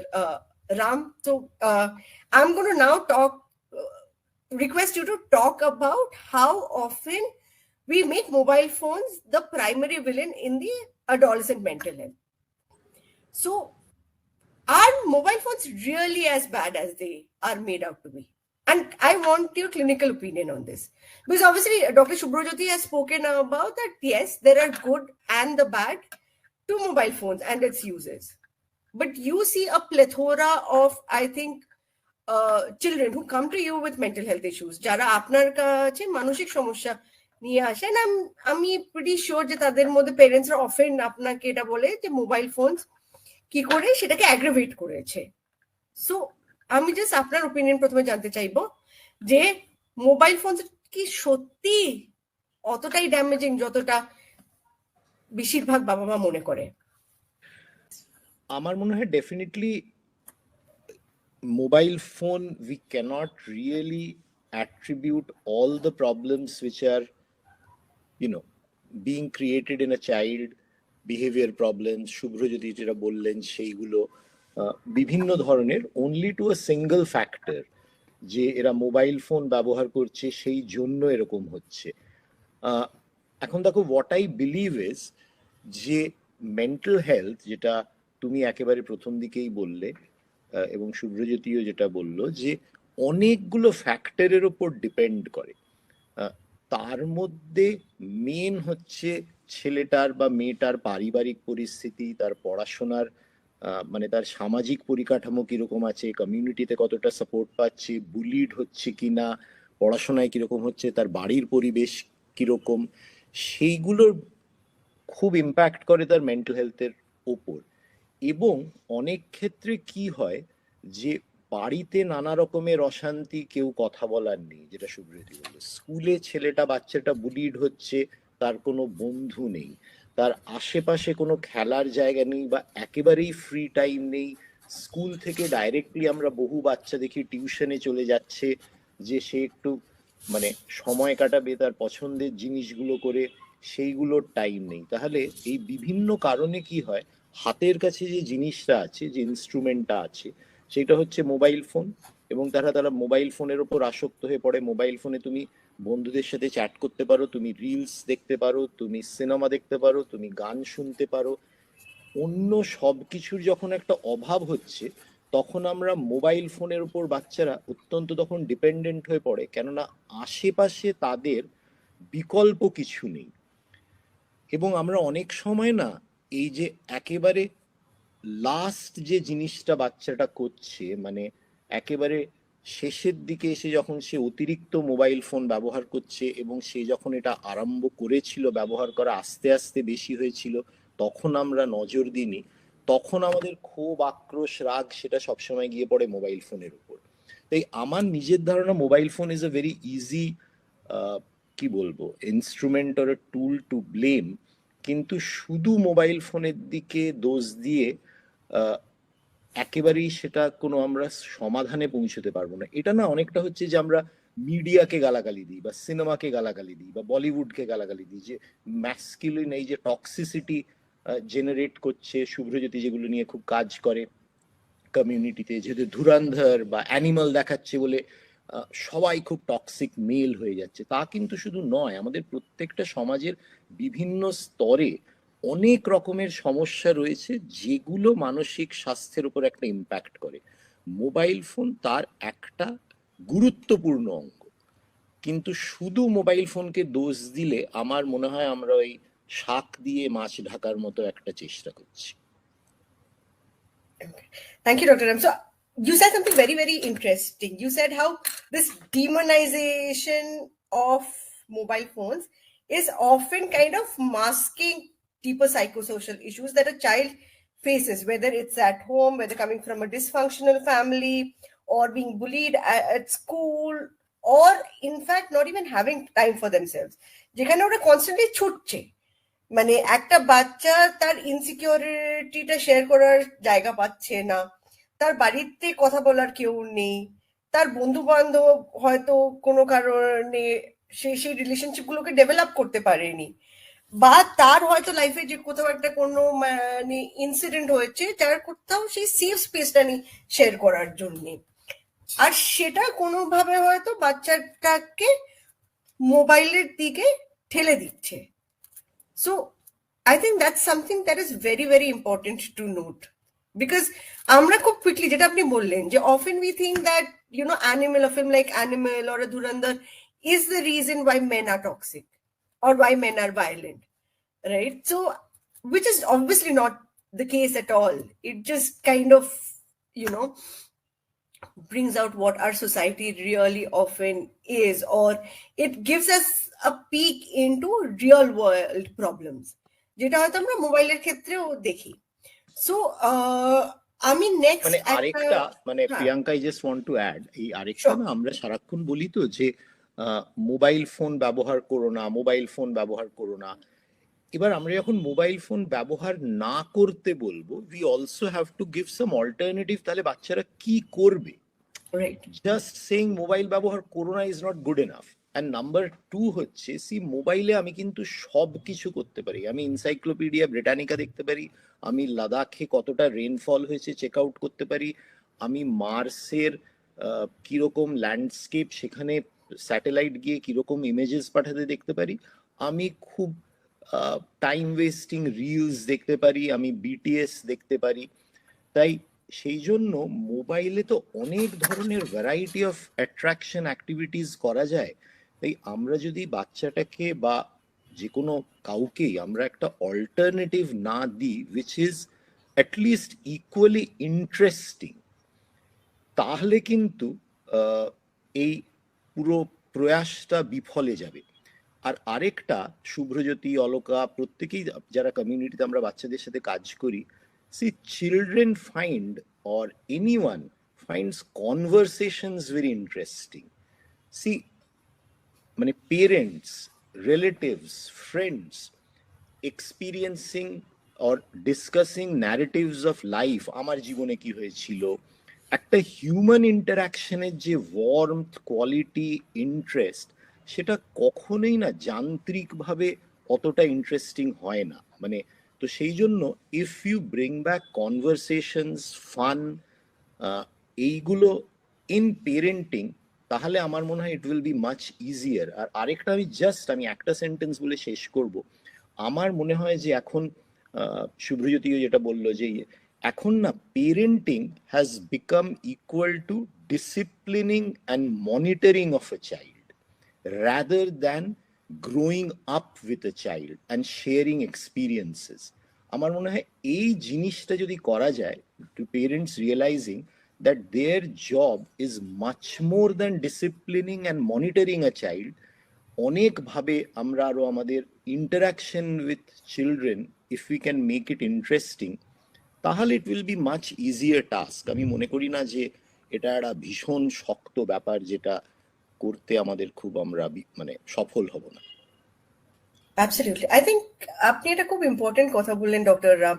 মানে it just brings back memories from the time when I was a kid. মানে আমার মনে আছে যে আমাদের দাদু ঠাকুমা হোক বা ইনফ্যাক্ট বাবা মা হোক, স্পেশালি আমার বাবা খুব সুন্দর সুন্দর স্টোরিজ বলতেন আমাদের।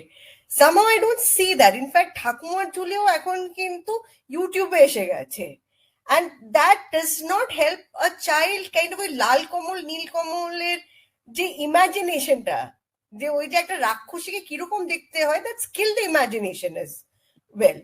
সো আই থিঙ্ক ওই কনভারসেশন গুলো খুব খুব খুব জরুরি, very very important. And spending quality time with children, even if it's for half an hour, আমার সেটা মনে হয়।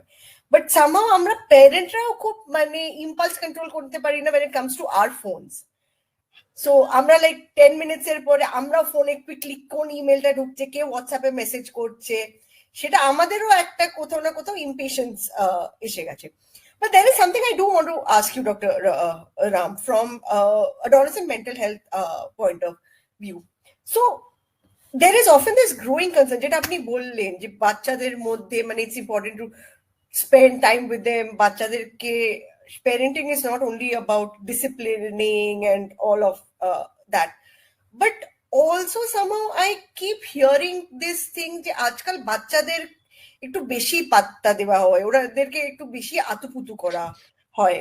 So is there a growing concern that we may be kind of over psychologizing normal adolescent distress বা behaviors? Like, how do we distinguish between a genuine mental health concern requiring an intervention and when a young person or an adolescent is just acting out বা manipulate করছে? অনেক সময় এটাও আমরা দেখেছি যেটা doctor শুভ্রজ্যোতিও বললেন, যে বাচ্চারা খুব smart. It's not that they're not, they're way smart, and they also know that what tricks to pull off in. So how do you find that balance? আমার মনে হয় it's a very important question. আর আরেকটা হচ্ছে যে মানে due to the media coverage of increase mental health problems, suicide, শুভ্রজ্যোতিরা বললো যে পেরেন্টস আর টেরিফাইড, অ্যাংশিয়াস, ওই কথাটা বললো যে ভীষণ অ্যাংশিয়াস। তো উইচ ইজ ট্রু। এখন পয়েন্ট হচ্ছে যে কখন আমি বুঝবো যে এই বাচ্চাটা নানা রকম মানসিক সমস্যার কথা যেগুলো বলছে সেগুলো অ্যাকচুয়াল নয়, বাট টু ম্যানিপুলেট। দেখো, আমি না মনে করি যে দুটোই আমাদের ইকুয়ালি সিরিয়াসলি দেখতে হবে। মনে করো একটা বাচ্চা, তাকে এতটা ম্যানিপুলেশনে যেতে হচ্ছে to put his point across, তার মানেই তাদের ফ্যামিলিতে কোনো কমিউনিকেশন প্রবলেম রয়েছে, যেখানে ও বিশ্বাস করে আমি এই এক্সট্রিম স্টেপটা না নিলে আমার কথা কেউ শুনবে না। তো সেইটা না মানে ইজ মোর ডেঞ্জারাস। এবার কখন বুঝবো যে এটা genuine mental health problem where we need to act immediately?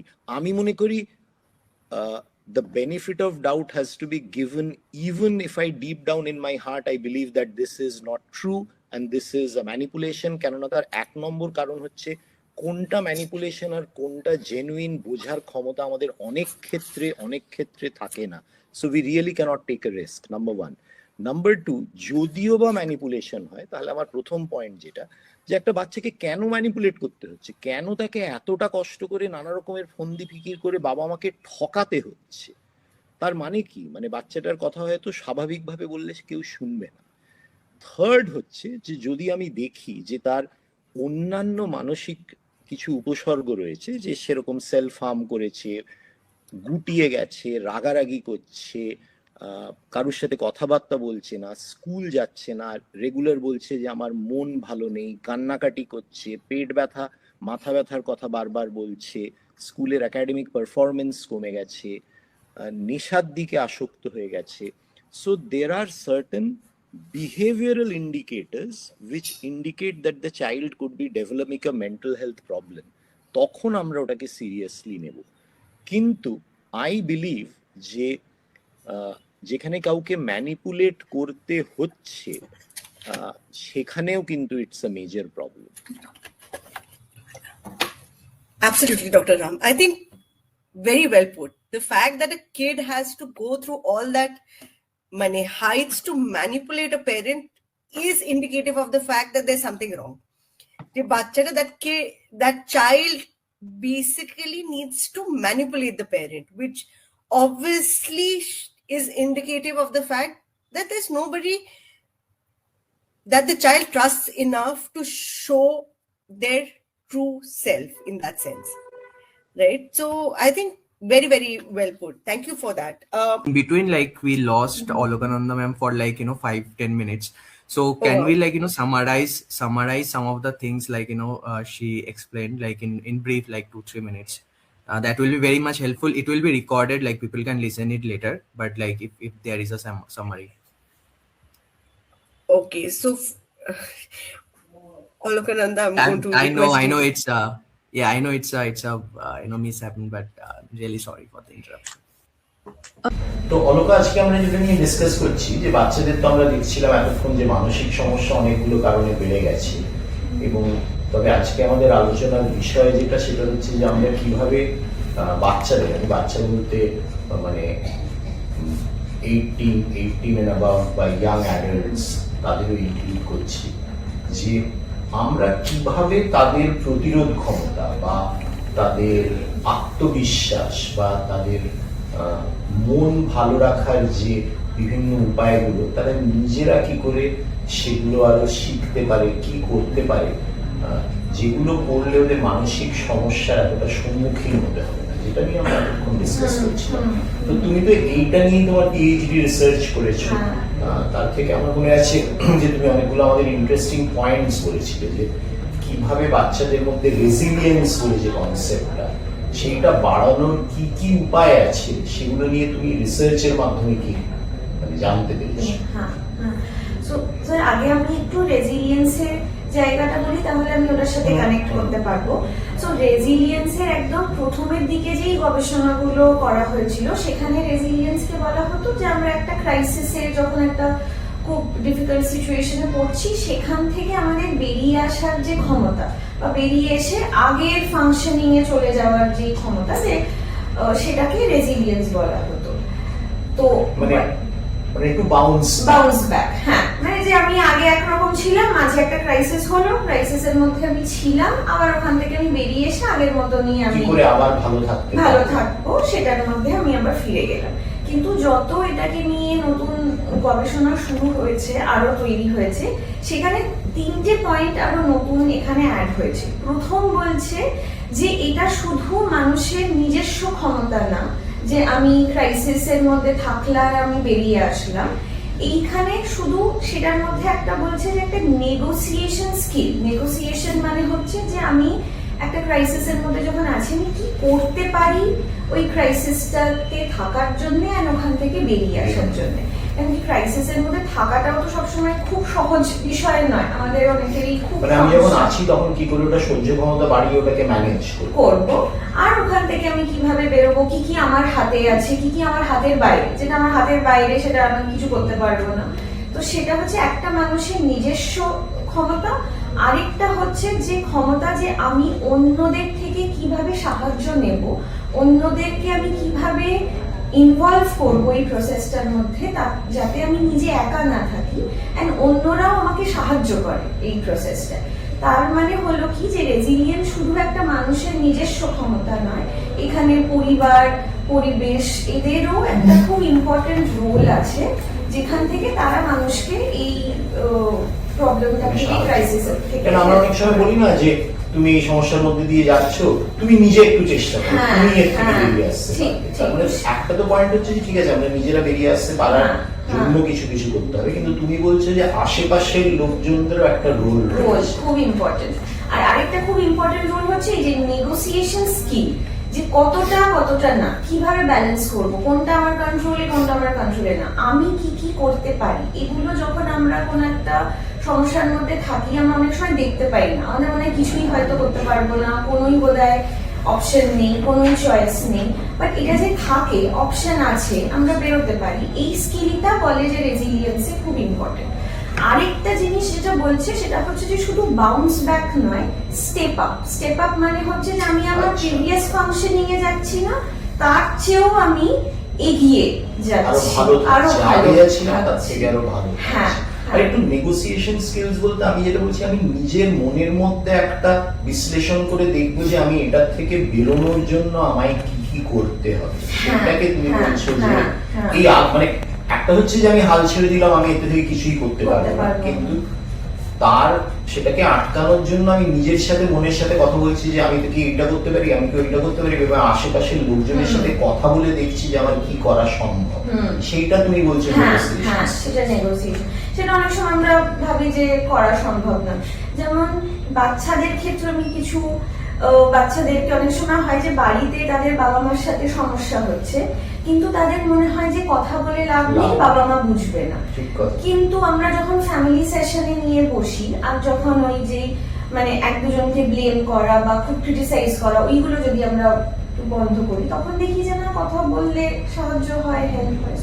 অনেক সময় বলতে পারলে উপকার হতে পারে, সেই জন্য কনভারসেশনস আর ইম্পর্টেন্ট, মানে আলোচনাটা দরকার। ঠিক।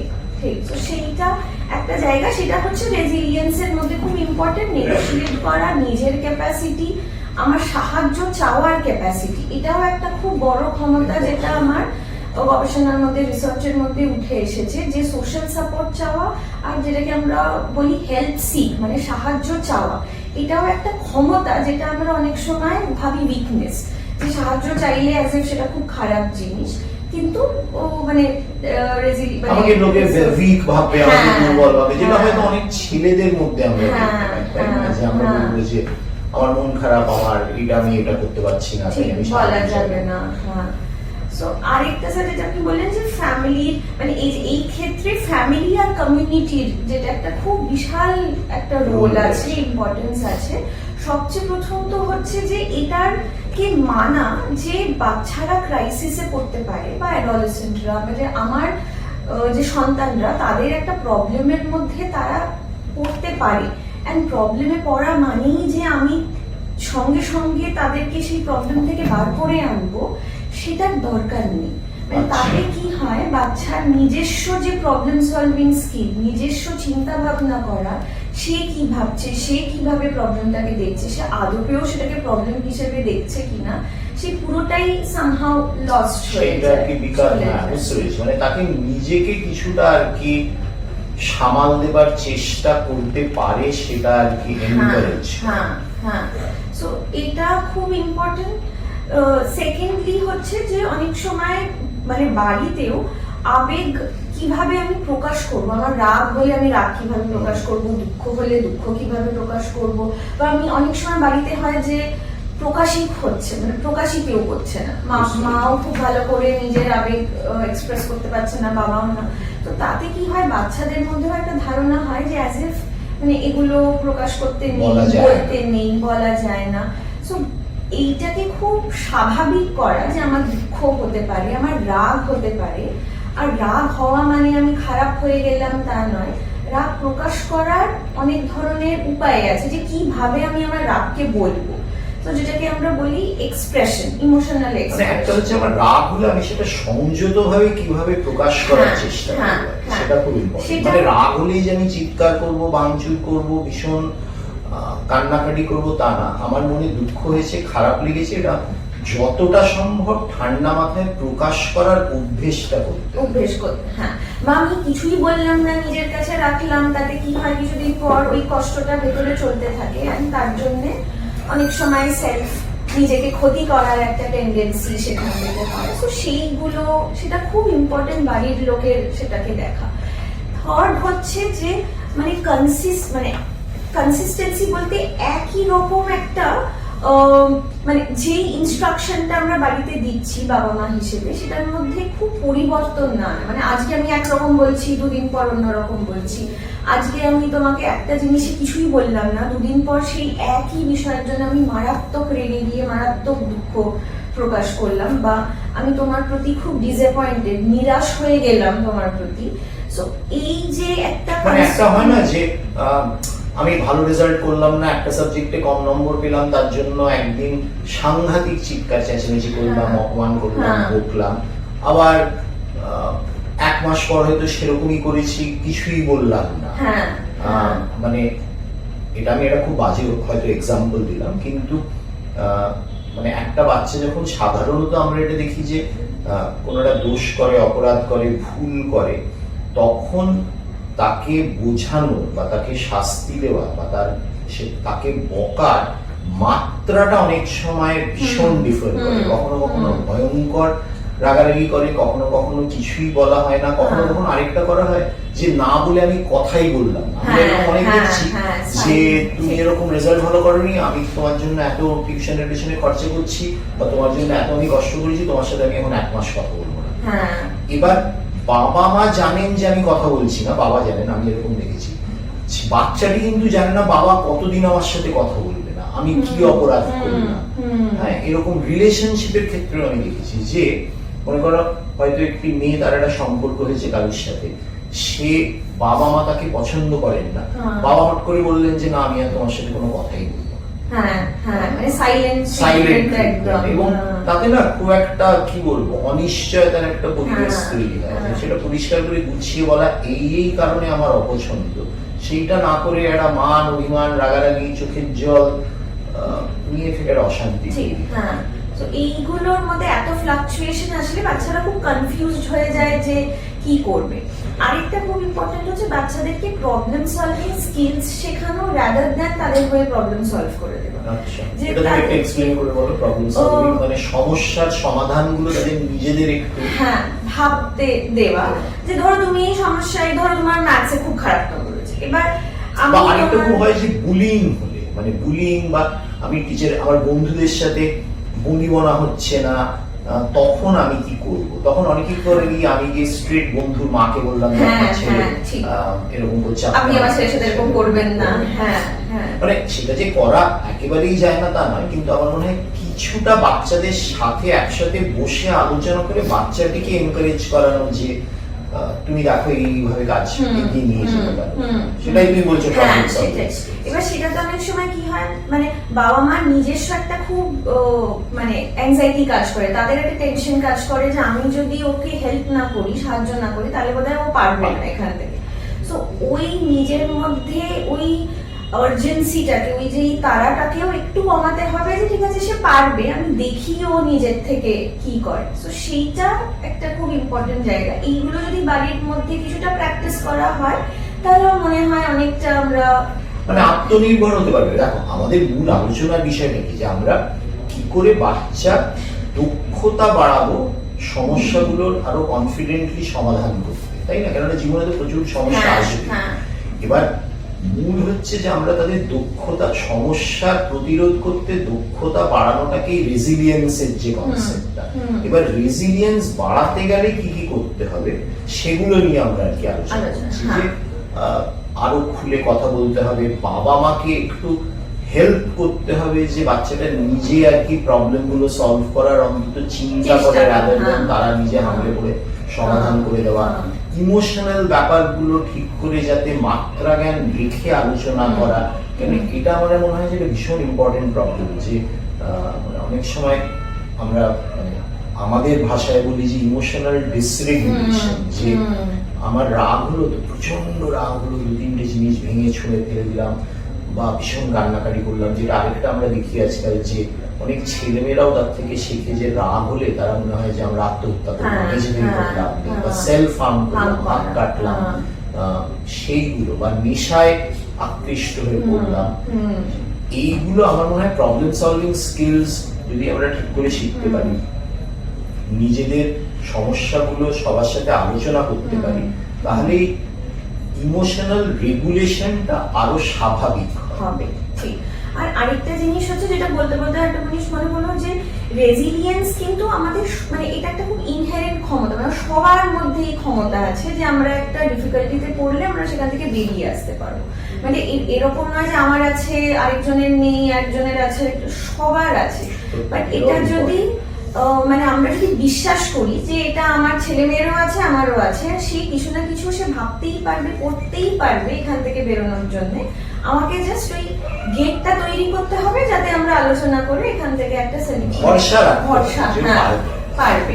আর কমিউনিটির জায়গাটাও খুব ইম্পর্টেন্ট, যেটা আমার রিসার্চেও বেরিয়েছে যে সোশ্যাল সাপোর্ট, মানে কমিউনিটি থেকে, পরিবেশ থেকে যে সাহায্য, মানে সমাজ আশেপাশের পরিবেশ থেকে হ্যাঁ, সেইটা কিন্তু বাচ্চাদের মধ্যে রেজিলিয়েন্স খুব বাড়ায়। মানে এটা নিজস্ব যে এবিলিটি, নিজস্ব ক্ষমতা, তার চেয়ে আমার গবেষণায় দেখা গেছে যে মানে সমাজের থেকে সাপোর্ট বাচ্চাদের মধ্যে, স্পেশালি অ্যাডোলেসেন্টদের মধ্যে অন্যরকম দেখা গেছে, কিন্তু ছোট বাচ্চাদের মধ্যে মানে 11 বছরের নিচের যারা বাচ্চা, তাদের মধ্যে দেখা গেছে যে পরিবারের সাপোর্ট, সমাজের সাপোর্ট এটা অনেক বেশি হেল্প করে বাচ্চাদেরকে দক্ষতা বাড়ানোর জন্য, তাদের রেজিলিয়েন্স বাড়ানোর জন্য। এবার কমিউনিটির জায়গা থেকে কিছু কিছু জিনিস খুব ইম্পর্টেন্ট। একটা হচ্ছে যে অনেক দেখবেন ছোট বাচ্চারা বা অ্যাডোলেসেন্টদের মানে বড় দাদা দিদি, কোনো রোল মডেল আউটসাইড ফ্যামিলি, তাদেরকে দেখে ইন্সপায়ার্ড হওয়া, এটা তাদেরকে দেখে খুব শেখা, তো এইটা খুব হেল্প করে। এরকম যদি যাদের রোল মডেল থাকে, যাদের এরকম কেউ থাকে, অনেক সময় থেরাপিস্ট, ডক্টর, এদেরকে দেখে অনেকে ইন্সপায়ার্ড হয় যে আমি এর মতন হবো, টিচার, হ্যাঁ, কোচেস, তো সেইটা একটা খুব ইম্পর্টেন্ট রোল। তারপরে যে ক্লাবস গুলো হয় তারা কিন্তু অনেকটা ইম্পর্টেন্ট, ইউথ ক্লাব গুলো, যে তারা তাদেরকে মানে ইনভলভ করা বাচ্চাদেরকে। তারপর রক্ষার মতন এই যে এনজিওস, যেখানে বাচ্চাদেরকে নিয়ে এত কাজ করে, তাদের এম্পাওয়ারমেন্ট, তাদের বাবা মাদের এম্পাওয়ারমেন্ট, ট্রেনিং, এইগুলো কিন্তু খুব ইম্পর্টেন্ট কমিউনিটি সার্ভিসেস, যেটা বাচ্চাদের এই রেজিলিয়েন্সকে বাড়ায়, এইভাবে গ্রো করে।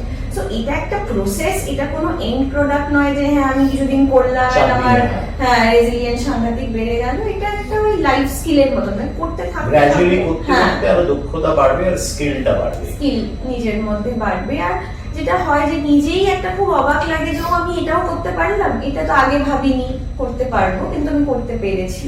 এটাই হচ্ছে স্টেপ আপ প্রসেস, যেটা আমরা বলছি। Perfect, thank you. On to Professor Debaroti. তো আমি এসেনশিয়ালি এবার আবার ফেরত চলে আসছি to how digital spaces are unsafe spaces often, not always but often. So যেখানে সাইবার বুলিং হয়, we hear often about intimate images being shared of young people, যেটা ট্রাস্ট করে এক অপরের সাথে শেয়ার করা হয়েছে, cyber stocking, blackmail, non-consensual sharing of images. So from the perspective of a victim or a survivor, especially young women and adolescents, so what are the legal remedies and protections that are available under the Indian law for online abuse, cyber stalking, blackmail, or non-consensual sharing of images. Okay okay first of all thank you for inviting me দেখুন, যখন আমরা নন কনসেনশুয়াল image sharing কথা যখন বলছি, একটা কথা মনে রাখতে হবে, when it is an adolescent child, whether it is a female or a male, if it is a child, যেরকম বাকি সবাই যেরকম বললেন, it is under like he or she is under 18, তো সেখানে কেউ যদি তার কোনো ইমেজ, কোনো ছবি উইদাউট হার কনসেন্ট, এবং সেই ছবি সেটা সেক্সুয়াল হতেই হবে এমন নয়, ইট ইজ লাইক কমপ্লিটলি ওকে, কিন্তু সেটা লাইক নন সেক্সুয়ালও হতে পারে, but it comes with some kind of package, means some kind of like text message or some kind of emoji that basically represents যে ছবিটা আস্তে আস্তে কমপ্লিটলি নর্মাল থেকে সেক্সুয়াল হয়ে যাচ্ছে। সেখানে কিন্তু we have to see that who is doing that. এখন যদি সেই মেয়েটি বা ছেলেটি, আমি এখানে ছেলেও বলছি, সে যদি মাইনর হয়, and if he or she is a victim, definitely POCSO Act, Protection of Children from Sexual Offences Act, offers some kind of respite, যেখানে ওয়েবসাইট যেখানে সেই ছবিটিকে আপলোড করা হয়েছে সেটি একটা রেসপন্সিবিলিটি নিতে বাধ্য, যেখানে সঙ্গে সঙ্গে মানে যেটাতে আমরা বলি কমপ্লেন করা মাত্র উইদিন 24 আওয়ার্স মিনিমাম সেই ছবিটাকে সরাতে হবে অথবা সেই ছবিটাকে ব্লক করতে হবে।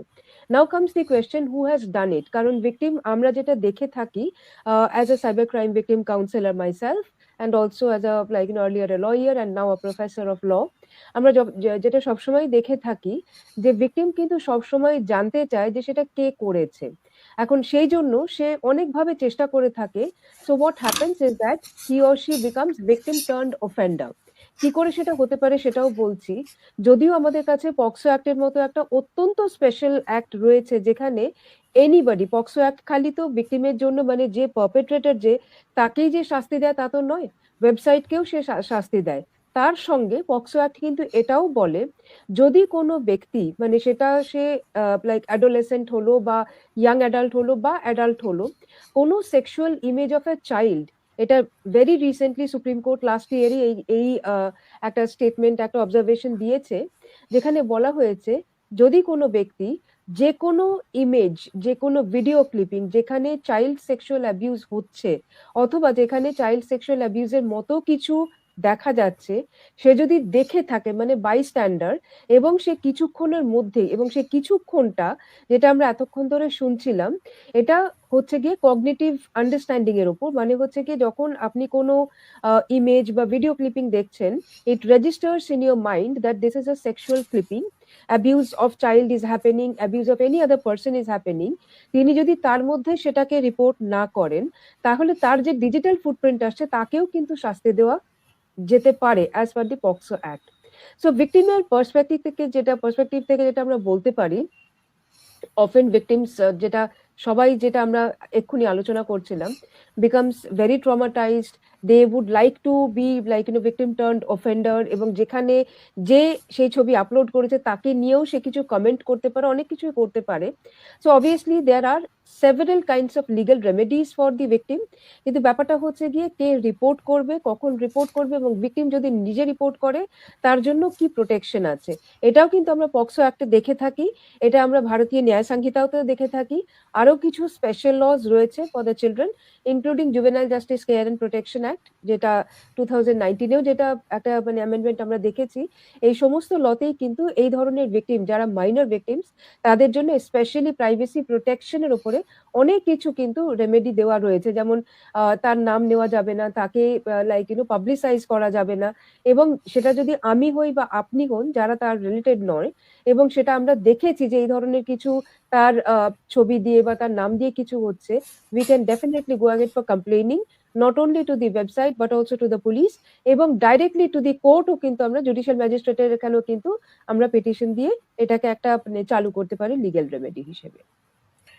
Okay, so what I hear you say, Professor Devaroti, is that duto jinish, in fact a couple of things, but main thing hoche je I may start out as a victim but I may turn into an offender. That is also a possibility. Yes. And under POCSO, even if I may start out as a victim, POCSO may still apply to me as an offender if I have turned the tables. Is that a correct understanding? No, এখানে একটা ব্যাপার হচ্ছে গিয়ে পক্সোতে হ্যাঁ। একটা খুব ভালো জিনিস রয়েছে, সেটা connected with juvenile justice care and protection act আছে।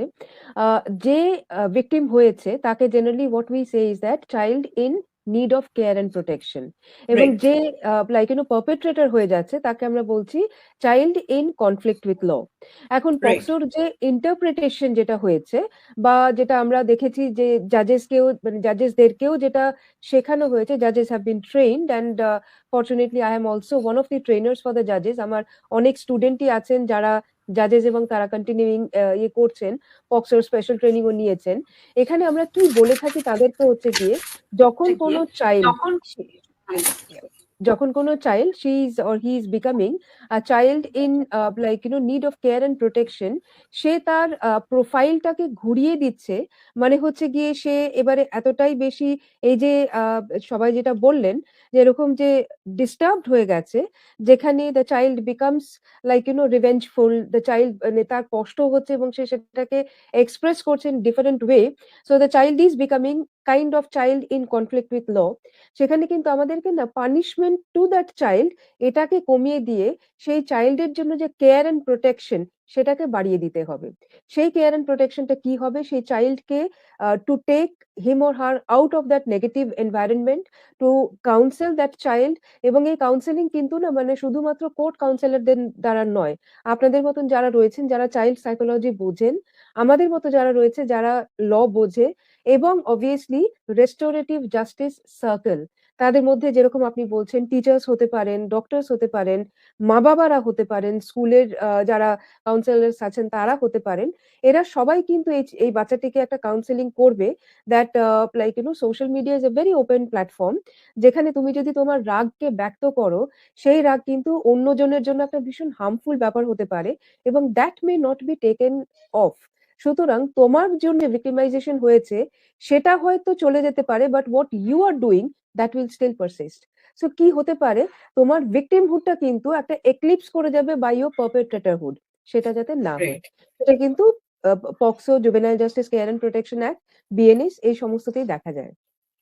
ওকে, another thing যেটা আমি আপনার থেকে বুঝলাম হচ্ছে যে শুধু ফর এক্সাম্পল আমি কিছু এরকম ইমেজ অনলাইনে দেখলাম যেটা obviously it kind of victimizes, let's say, another person or a child. So I not only have a moral responsibility but also a legal responsibility to report it, because if I don't, especially এখানে যদি মানে CSAM এর ক্ষেত্রে হয়, which is child sexual abuse material যেটা অনলাইনে হয়, সেটা যদি স্পেসিফিকলি হয়, then I might also be penalized by the law. Yes, yes, Okay, okay. So এই দুটো জিনিস আমি just একটু clarify করতে চাইছিলাম. Yes. My next Yes. question to you is, যে as a victim or a survivor or even a caregiver to a victim or a survivor, what are some of the practical steps that should be taken if someone is facing online harassment or blackmail? মানে what support systems can a victim or a survivor avail in case they are also, মানে আমরা অনেক সময় শুনি যে কেউ legal রুটটা অনেক ভিকটিমস বা সার্ভাইভার নিতে চায় না ফর হোয়াটএভার রিজনস। তো এক হচ্ছে যে কেউ যদি লিগ্যাল রুটটা নিতে চায় তার কাছে কি অপশনস অ্যাভেলেবল আছে, আর কেউ যদি লিগ্যাল রুটটা নিতে না চায় তার কাছে কি অপশনস অ্যাভেলেবল আছে? If you can just highlight that, ma'am. Sure.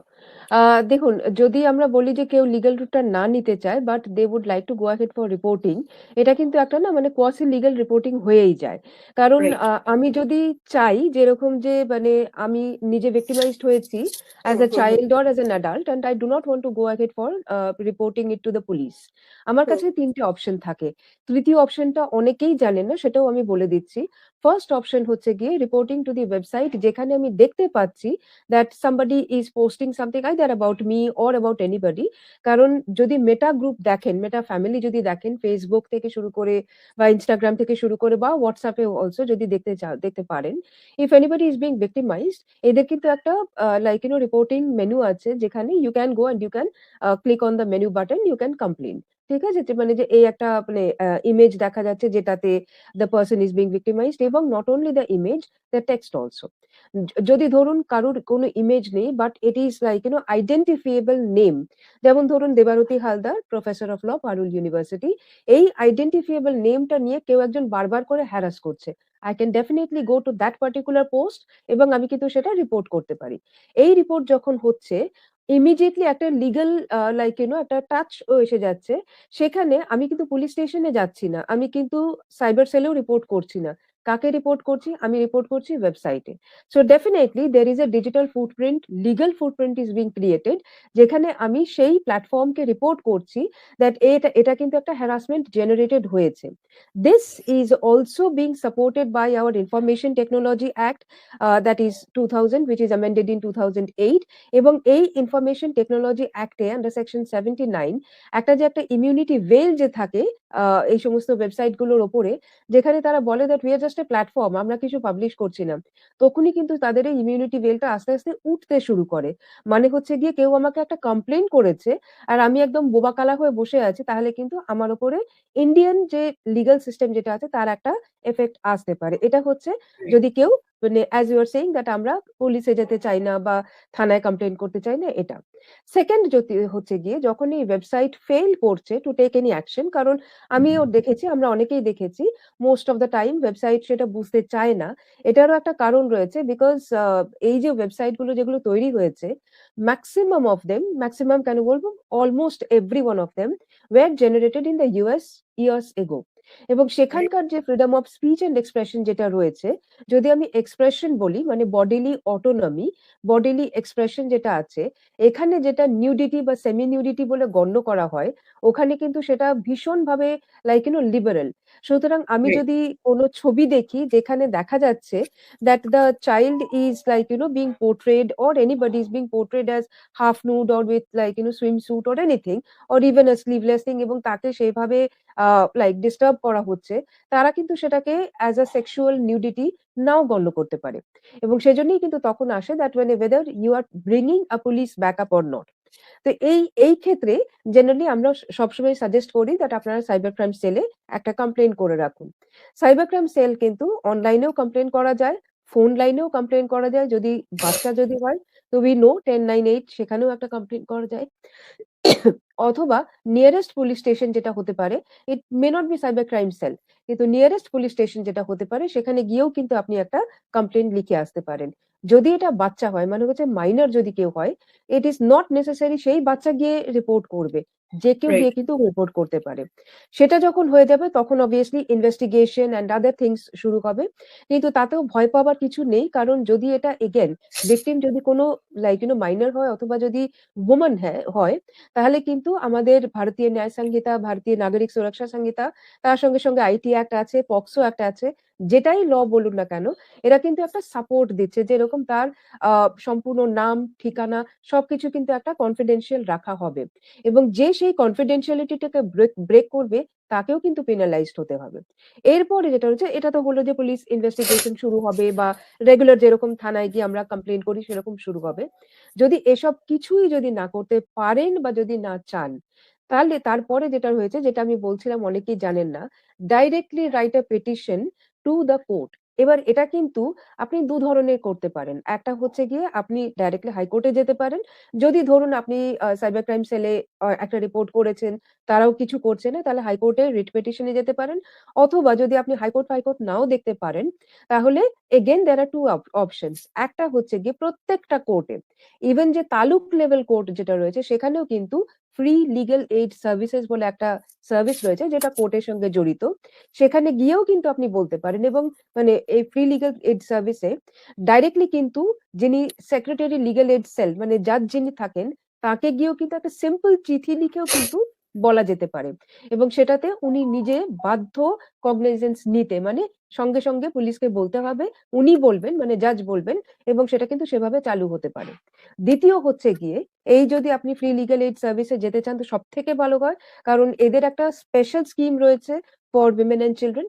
যদি সেটা না জানেন বা যদি সেটা না করতে পারেন, ডাইরেক্টলি যিনি এরিয়া ম্যাজিস্ট্রেট রয়েছেন, মানে জুডিশিয়াল ম্যাজিস্ট্রেট যিনি রয়েছেন, তাকে কিন্তু একটা পিটিশন দেওয়া যেতে পারে।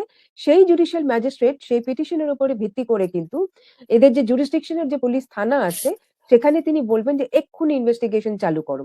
এবং এটা যদি বাচ্চাদের নিয়ে হয়, মানে মাইনর যদি ভিকটিম হয়, সে যদি না করে এবং তার সঙ্গে সঙ্গে কিন্তু একটা যাবে, অর্ডার যাবে ফর দি ওয়েবসাইট অলসো। সেই অর্ডার যদি তারা মান্য না করে উইদিন 24 আওয়ার্স, তাহলে কিন্তু আমরা বলি কন্টেম্পট অফ দি কোর্ট হয়ে যাবে। সুতরাং যেটা আমরা দেখছিলাম, হতে পারে 3 বছরের জেল বা হতে পারে মানে মিনিমাম 6 মাসের জেল। কন্টেম্পট অফ কোর্ট হয়ে গেলে কিন্তু একটা লম্বা প্রসিডিউর চলবে। এতে কিন্তু ভিকটিমের কোনো মানে অসুবিধা হওয়ার কথা নয়। যে পারপেট্রেটর, এখানে কিন্তু পারপেট্রেটর আবার পুলিশ থানাও হতে পারে, বিকজ সেই পুলিশ অফিসার যিনি আছেন বা থানা অধিকারী যিনি আছেন, তিনি as per the court's suggestion তিনি ইনভেস্টিগেশন চালু করেননি বা তিনি সেখানে ফাঁক রেখেছেন। So obviously there are lot of like legal remedies for the victims. খালি একটাই জিনিস হচ্ছে গিয়ে অ্যাওয়ারনেস বিল্ডিং, যেটা আমরা অনেক চেষ্টা করেছি এবং অনেকটা সম্ভবও হয়েছে। But like through this kinds of platforms I think আরো বেশি হতে পারে। Okay. So, ma'am, you essentially talked about তিনটে কি রিপোর্টিং মেকানিজমস।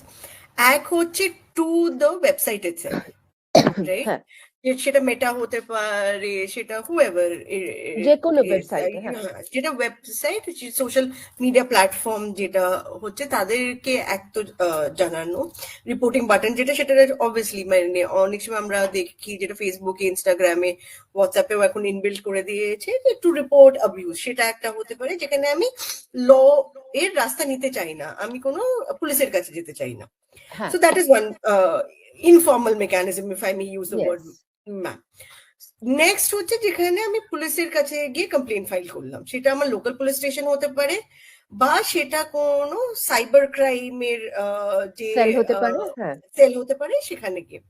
থার্ড যেটা আপনি বললেন ম্যাম, যে এক হচ্ছে আমি directly, third and final option হচ্ছে to go to the court itself, right? yes, আর সেখানেও দুটো অপশন আমার কাছে অ্যাভেলেবল। একটা হচ্ছে যে ফ্রি লিগাল এইড সার্ভিসেস এর কাছে গিয়ে আমি বললাম যে আমাকে এরকম ভাবে ভিক্টিমাইজ করা হচ্ছে অনলাইন স্পেসে, or I reach out to the area magistrate বা জুডিশিয়াল ম্যাজিস্ট্রেট, যেখানে আমি আমার কমপ্লেন্ট দিলাম, exactly, and then they kind of ask the police to start an investigation. yes, আর সেটা যদি সেটা পুলিশ হোক বা সেটা ওয়েবসাইট হোক, যে হিসেবে মানে ইনস্ট্রাকশন দেওয়া হয়েছে সেটা যদি না করা হয়, then it becomes a contempt of court. yes, yes, okay, so thank you so much ma'am সেটা মানে শেয়ার করার জন্য। ফাইনাল কোয়েশ্চেন সেটা হচ্ছে যে আমরা অনেক সময় ভিকটিমের কথা বলি, যে what to do when I am a victim, right? But অনেক সময় আমরা এটাও দেখি যে আমরা as young adults, whether it's as adolescents, whether it's as youth, we underestimate the legal consequences of our actions online. হুম, মানে অনেক সময় এটাও হতে পারে যে আমি হয়তো আননোয়িংলি অফেন্ডার হলাম, সেটা কিভাবে আমি হয়তো অবজেকশনেবল বা নন কনসেনসুয়াল ছবি সার্কুলেট করলাম, কন্টেন্ট সার্কুলেট করলাম, বা আমি সাইবার বুলিং এ ইন্ডালজ করলাম, বা আমি অনলাইন হ্যারাসমেন্টে ইন্ডালজ করলাম। সেই ক্ষেত্রে ইন্ডিয়ান ল ইন্টেন্ট, এজ বা অ্যাওয়ারনেস কে এইসব সিচুয়েশনে কিভাবে ভিউ করে, আর যে লং টার্ম লিগাল বা সোশ্যাল কনসিকুয়েন্সেস এই ইয়াং অ্যাডাল্টসরা বা অ্যাডোলেসেন্টসরা ফেস করতে পারে, ম্যাডাম, এটার ব্যাপারে যদি একটু বলেন প্লিজ। Sure, sure. দেখুন, এখানে এগেন দুটো ব্যাপার আছে। সেটাতে একটা হচ্ছে গিয়ে we are speaking about young adults, মানে যারা হচ্ছে গিয়ে 18+ হয়ে গেছে। আর একটা হচ্ছে গিয়ে যারা জুভেনাইল আছে, মানে মানে জুভেনাইল মানে যারা আন্ডার 18 রয়েছে। দুজনের কিন্তু দু রকমের ট্রিটমেন্ট হবে অ্যাজ পার দ্য ল। এখানে আমরা যেটা বলছি, again if it is like minor, তার ক্ষেত্রে হচ্ছে child in conflict with law, but again it will be coming under the child in need of care and protection. কারণ child in conflict with law একটু বেশি ভারী ব্যাপারটা হয়ে যাচ্ছে। আমরা প্রথমে let's start with the like child in conflict with law, সেখানে আমরা চাইল্ড হিসেবে বলছি। এমন অনেক সময় হতে পারে যে এরকম বাচ্চাদের মধ্যে ঝগড়া হয়েছে, বাচ্চা মানে আন্ডার 18 এর মধ্যে বলছি, ঝগড়া হয়েছে, মারামারি হয়েছে বা এরকম লড়াই ফড়াই কিছু হয়েছে, তারা একে অন্যের ছবি পোস্ট করলো উইথ সামথিং। সেক্ষেত্রে কিন্তু পক্সো অ্যাক্ট, এবং এটা যদি সিস্যাম হয়ে থাকে, POCSO act will be applicable. POCSO act again আমি বারবার করে বলছি, ইট ইজ এ স্পেশাল ল, সবাই জানেন সেটা। সেক্ষেত্রে পক্সো ভেরি ক্লিয়ারলি মেনশনস হু এভার, মানে হচ্ছে কি এটা জেন্ডার নিউট্রাল, এটা এজ নিউট্রাল। এখন যদি আমি এজ নিউট্রালের কথা বলি, তাহলে এগেন আমাকে ভারতীয় ন্যায় সংহিতা নিয়ে আসতে হবে। সেখানে আমাকে ম্যাচিউরিটি অফ দ্য চাইল্ড দেখতে হবে। যদি ম্যাচিউরিটি অফ দ্য চাইল্ড এমন হয় যে সে 15+ এবং এক্ষেত্রে এমন কিছু সে ছবি দিল বা এমন কিছু সে করলো যেখানে ধরা যাক it is attempt to like rape or sexual molestation অথবা পেনিট্রেটিভ সেক্সুয়াল অ্যাসল্ট, যেগুলো পক্সোতে খুব বড় করে বলা আছে, এবং সে এইভাবে ছবিটা দিল, that the victim is basically like being harmed at the same time তার ছবি নেওয়া হয়েছে। ঠিক আছে, তার কিন্তু তখন আমরা যেটাকে বলি, সবাই বোধহয় বোঝেন, বেল। বাচ্চাদের কিন্তু বেল দেওয়াটা একটা রুল, যেরকম সে যদি পক্সো বা অন্য কিছুতে আসে, কারণ কখনোই ল বা কোনো লিগাল এজেন্সি চাইবে না যে বাচ্চারা সবসময় গারদের পেছনে থাকুক। তাদের এই যে আমরা ডিসকাশন যেটা করছি, বাবা মা যেটা লাইক বাকিরাও যেটা বললেন, বাবা মা এবং দ্য রেস্টোরেটিভ জাস্টিস সার্কেল যেটাকে আমরা বলছি, তারা সবসময় বাচ্চাদের সঙ্গে থাকবেন এবং সেটা তাকে মনে করাতে হবে যে তুমি যেটা করেছো that is basically not right. আমি বলছি না এটা wrong, it is not right. Okay, legally morally it is not right, তাতে করে যাতে সে ভবিষ্যতে সেটা করতে না পারে। কিন্তু তার যদি ম্যাচুরিটি লেভেলটা এমন হয় যে সেটা দেখছে, এবং এটাতেও কিন্তু আমাদের একটা কাউন্সিলার্স অ্যাসেসমেন্ট দরকার হয় in the court of law, সে দেখছে, তার স্যাডিস্টিক প্লেজার হচ্ছে এবং সে কিন্তু সেটাকে প্রচারও করছে, মানে সেটাকে সে সার্কুলেটও করছে, তাহলে কিন্তু তাকে বেল দেওয়া যাবে না। মানে হচ্ছে গিয়ে the court is not willing to leave him to go to his parent, to go to his comfort zone and stay back. আরো একটা যেটা আমরা দেখেছি আজকাল, একটা নতুন ট্রেন্ড লাইক কোর্ট থেকে হচ্ছে, সেটা হচ্ছে কি সোশ্যাল মিডিয়া তার পক্ষে মানে প্রহিবিটেড, ব্যানও বলা যায়, প্রহিবিটেডও বলা যায়, কিন্তু সেটা অনেক সময় ঠিকঠাক চলে না। কারণ সেই ছেলে বা মেয়ে, সে হয়তো তার বাবা মার ফোন নিয়ে এসে আবার করতে পারলো, তো এখন পুরো ফ্যামিলি তো আপনি ফোন ব্যান করতে পারেন না, because we are very much dependent on phones now. তো সেক্ষেত্রে এটা কিন্তু একটা হচ্ছে, যেরকম বেল ক্যান্সেল করে তাকে কিন্তু একটা জুভেনাইল অবজারভেশন হোমেই রাখা হলো, because he or she has committed a heinous crime. And please note, I'm telling he or she, okay, has committed a heinous crime. এবারে আসি, যদি অ্যাডোলেসেন্ট ইয়াং হয়, ইয়াং অ্যাডাল্ট যদি, I am sorry, young adult যদি হয়, young অ্যাডাল্টের ব্যাপারেও কিন্তু আমরা সবাই জানি, from the age group of 18 to 19, এটা একটা ভীষণ ভালনারেবল এজ। কারণ সেখানে সে অ্যাডাল্ট হয়ে গেছে মনে করছে, কিন্তু অ্যাকচুয়ালি তার ম্যাচুরিটিটা হয়তো অত অ্যাডাল্ট হয়নি। সেক্ষেত্রে যদি এরকম কোনো লাইক ক্রিমিনাল অ্যাক্টিভিটি সে করে থাকে, যেখানে he has done it when he was 17 years, ধরে নিচ্ছে 360 ডেজ ওল্ড, তখনও কিন্তু সে মাইনরই রয়েছে। সুতরাং সে যে ওই ট্রানজিশন পিরিয়ডে তাকে কিভাবে ডিল করা হবে, whether he is an adult or whether he is a child, generally যে ট্রেন্ডটা হয় সেটা হচ্ছে to treat him like a child, to give him that comfort zone. কিন্তু তার সঙ্গে সঙ্গে তাকে কিন্তু একটা ট্রানজিশন লাইনে যেতে হবে। যদি তার অফেন্সটা হিনিয়াস হয়, তাহলে he should be treated as an adult when he is turning into an adult. সেই 18 to 19 ইয়ার্সে তাকে একটা স্পেশাল হোম, যেটা জেনারেলি এনজিও সাপোর্টেড হয়, সেখানেও রাখা যেতে পারে, but no contact with the victim, এটা সবাই জানেন, এবং no contact with the criminal behaviour, মানে মানে হচ্ছে গিয়ে প্ল্যাটফর্ম। ঠিক আছে, এবার হচ্ছে সে যখন 20+ হয়ে গেছে, তখন কিন্তু তার কোনো রেসপাইট নেই, অবভিয়াসলি নো বেল, এবং তার সঙ্গে সঙ্গে তাকে কিন্তু জেলে যেটা থাকতে হতে পারে। প্রত্যেকটি মানুষের জানা উচিত, এই ক্ষেত্রে তোমার বয়স 20 না তোমার বয়স 25 না তোমার বয়স 35 doesn't matter, it matters what তুমি জেনে শুনে সেই ক্রিমিনাল অ্যাক্টিভিটিটা করেছিলে, ইউ নিউ দি কনসিকুয়েন্স। সুতরাং অ্যাজ পার দি ল, সেই ল যদি বলে থাকে ceiling of the punishment is, maximum punishment is up to 3 years, তার ব্যবহার দেখে, তার অ্যাটিটিউড দেখে, তার পুরনো যে সমস্ত বিহেভিয়ার দেখে, যদি সেই কোর্ট বলে আপ টু 3 ইয়ার্স ইমপ্রিজন, মানে হচ্ছে তোমাকে 2 ইয়ার্স পর্যন্ত প্রিজনে থাকতে হবে, এবং তারপরে তোমাকে কমিউনিটি সার্ভিস দিতে হবে, তোমাকে ফাইন দিতে হবে, তোমাকে সেটা করতে হবে।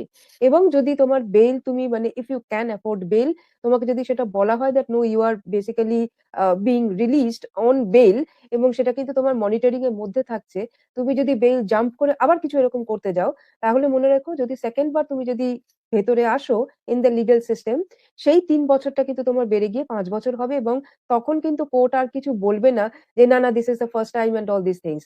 তখন কিন্তু you have to undergo that like crucial punishment, rigorous ইমপ্রিজনমেন্টও হতে পারে। এক্ষেত্রে ভিকটিমকে কিন্তু always the court will give protection যে নো কন্ট্যাক্ট, তুমি তার সঙ্গে কখনো কন্ট্যাক্ট করতে পারবে না, তোমার বাড়ির লোকেদেরকে দিয়ে ওকে থ্রেটেন করতে পারবে না, কারণ একটা উইটনেস প্রোটেকশন একটা স্কিমও থাকবে। এবং তার সঙ্গে সঙ্গে সেই ভিকটিম যদি বলে যে না আমাকে কিন্তু অন্য লোক হ্যারাস করছে, তোমার কিন্তু পানিশমেন্ট অটোমেটিক্যালি বেড়ে যাবে।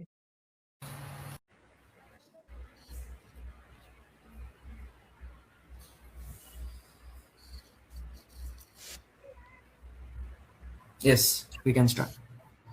Yeah, thank you. I think এই কলে আমরা perks and limitation of technology live দেখতে পেলাম, but coming back to your point, ma'am, so what I understand is essentially দু রকমের মানে দু রকমের হয়। এক হচ্ছে যেখানে আমি আননোয়িংলি কোনো অফেন্স মানে কমিট করছি, সেখানে আমি ডিফারেন্টলি ভিউড হব। যদি আমি নোয়িংলি করি, again the consequences will be very very different. Yes. Again, Yes. there's a difference between the age, whether I'm a minor, whether I am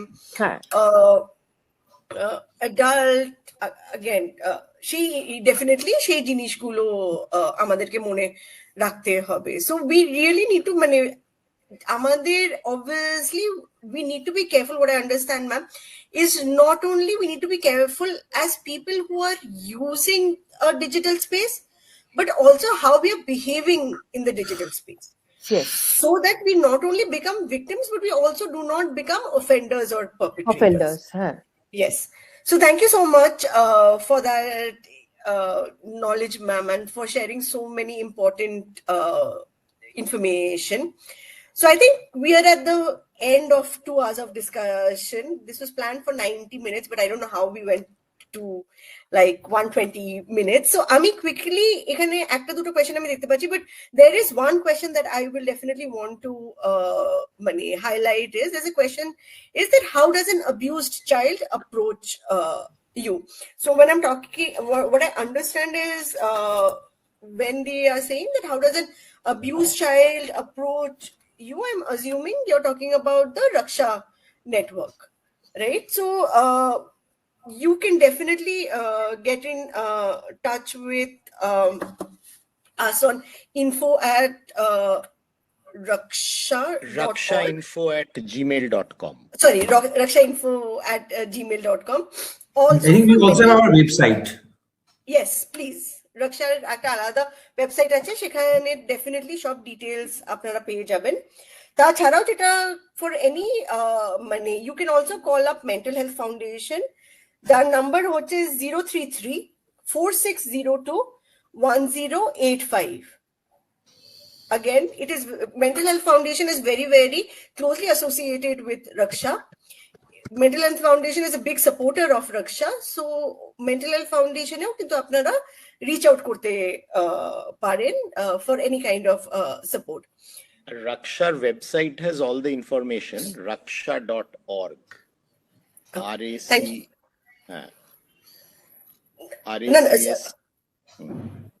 RACSHA.org. Thank you for pasting it on the chat as well, Dr. Ram. Finally, যদি মানে 24 যদি কোনো এই কনভারসেশনের পর যদি কোনো adolescent বা যদি কোনো ইয়াং পার্সন বা কোনো প্যারেন্টের মনে হয় যে তাদের মানে কোনো রকমের মেন্টাল হেলথের সাপোর্টের প্রয়োজন, 24/7 লাইফলাইন ফাউন্ডেশন বলে একটা সংস্থা আছে, আপনারা তাকেও রিচ করতে পারেন। তাদের নাম্বার হচ্ছে 033-4040-7437।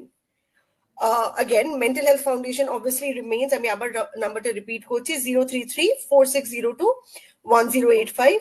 Otherwise, you can also dial 14416 for an online teleservice called Telemanas.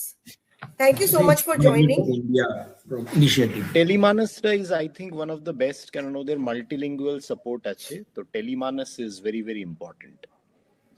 Amazing.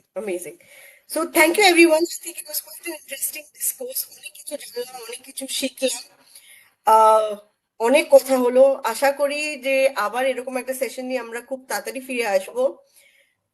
যদি এরপরেও কোনো প্রশ্ন থাকে, আই এম সরি আজকে আমরা খুব একটা প্রশ্ন নিতে পারলাম না বা ডিসকাস করতে পারলাম না, মাঝে মাঝে কিছু টেকনিক্যাল গ্লিচও হলো। আমাদের রক্ষার যে পেজটা আছে সেখানে গিয়েও আপনি কন্ট্যাক্ট করতে পারেন। Do leave your thoughts on this webinar চ্যাটের মাধ্যমে। We will definitely get back. Thank you so much for joining us, and thank you to all the speakers for all Thank you. your inputs and Thank you. insights and thoughts. Thank you so much, and Thank good you. night. Thank you. And Good night. Thank you so see much. Thank Good you. night. Good night. Thank you.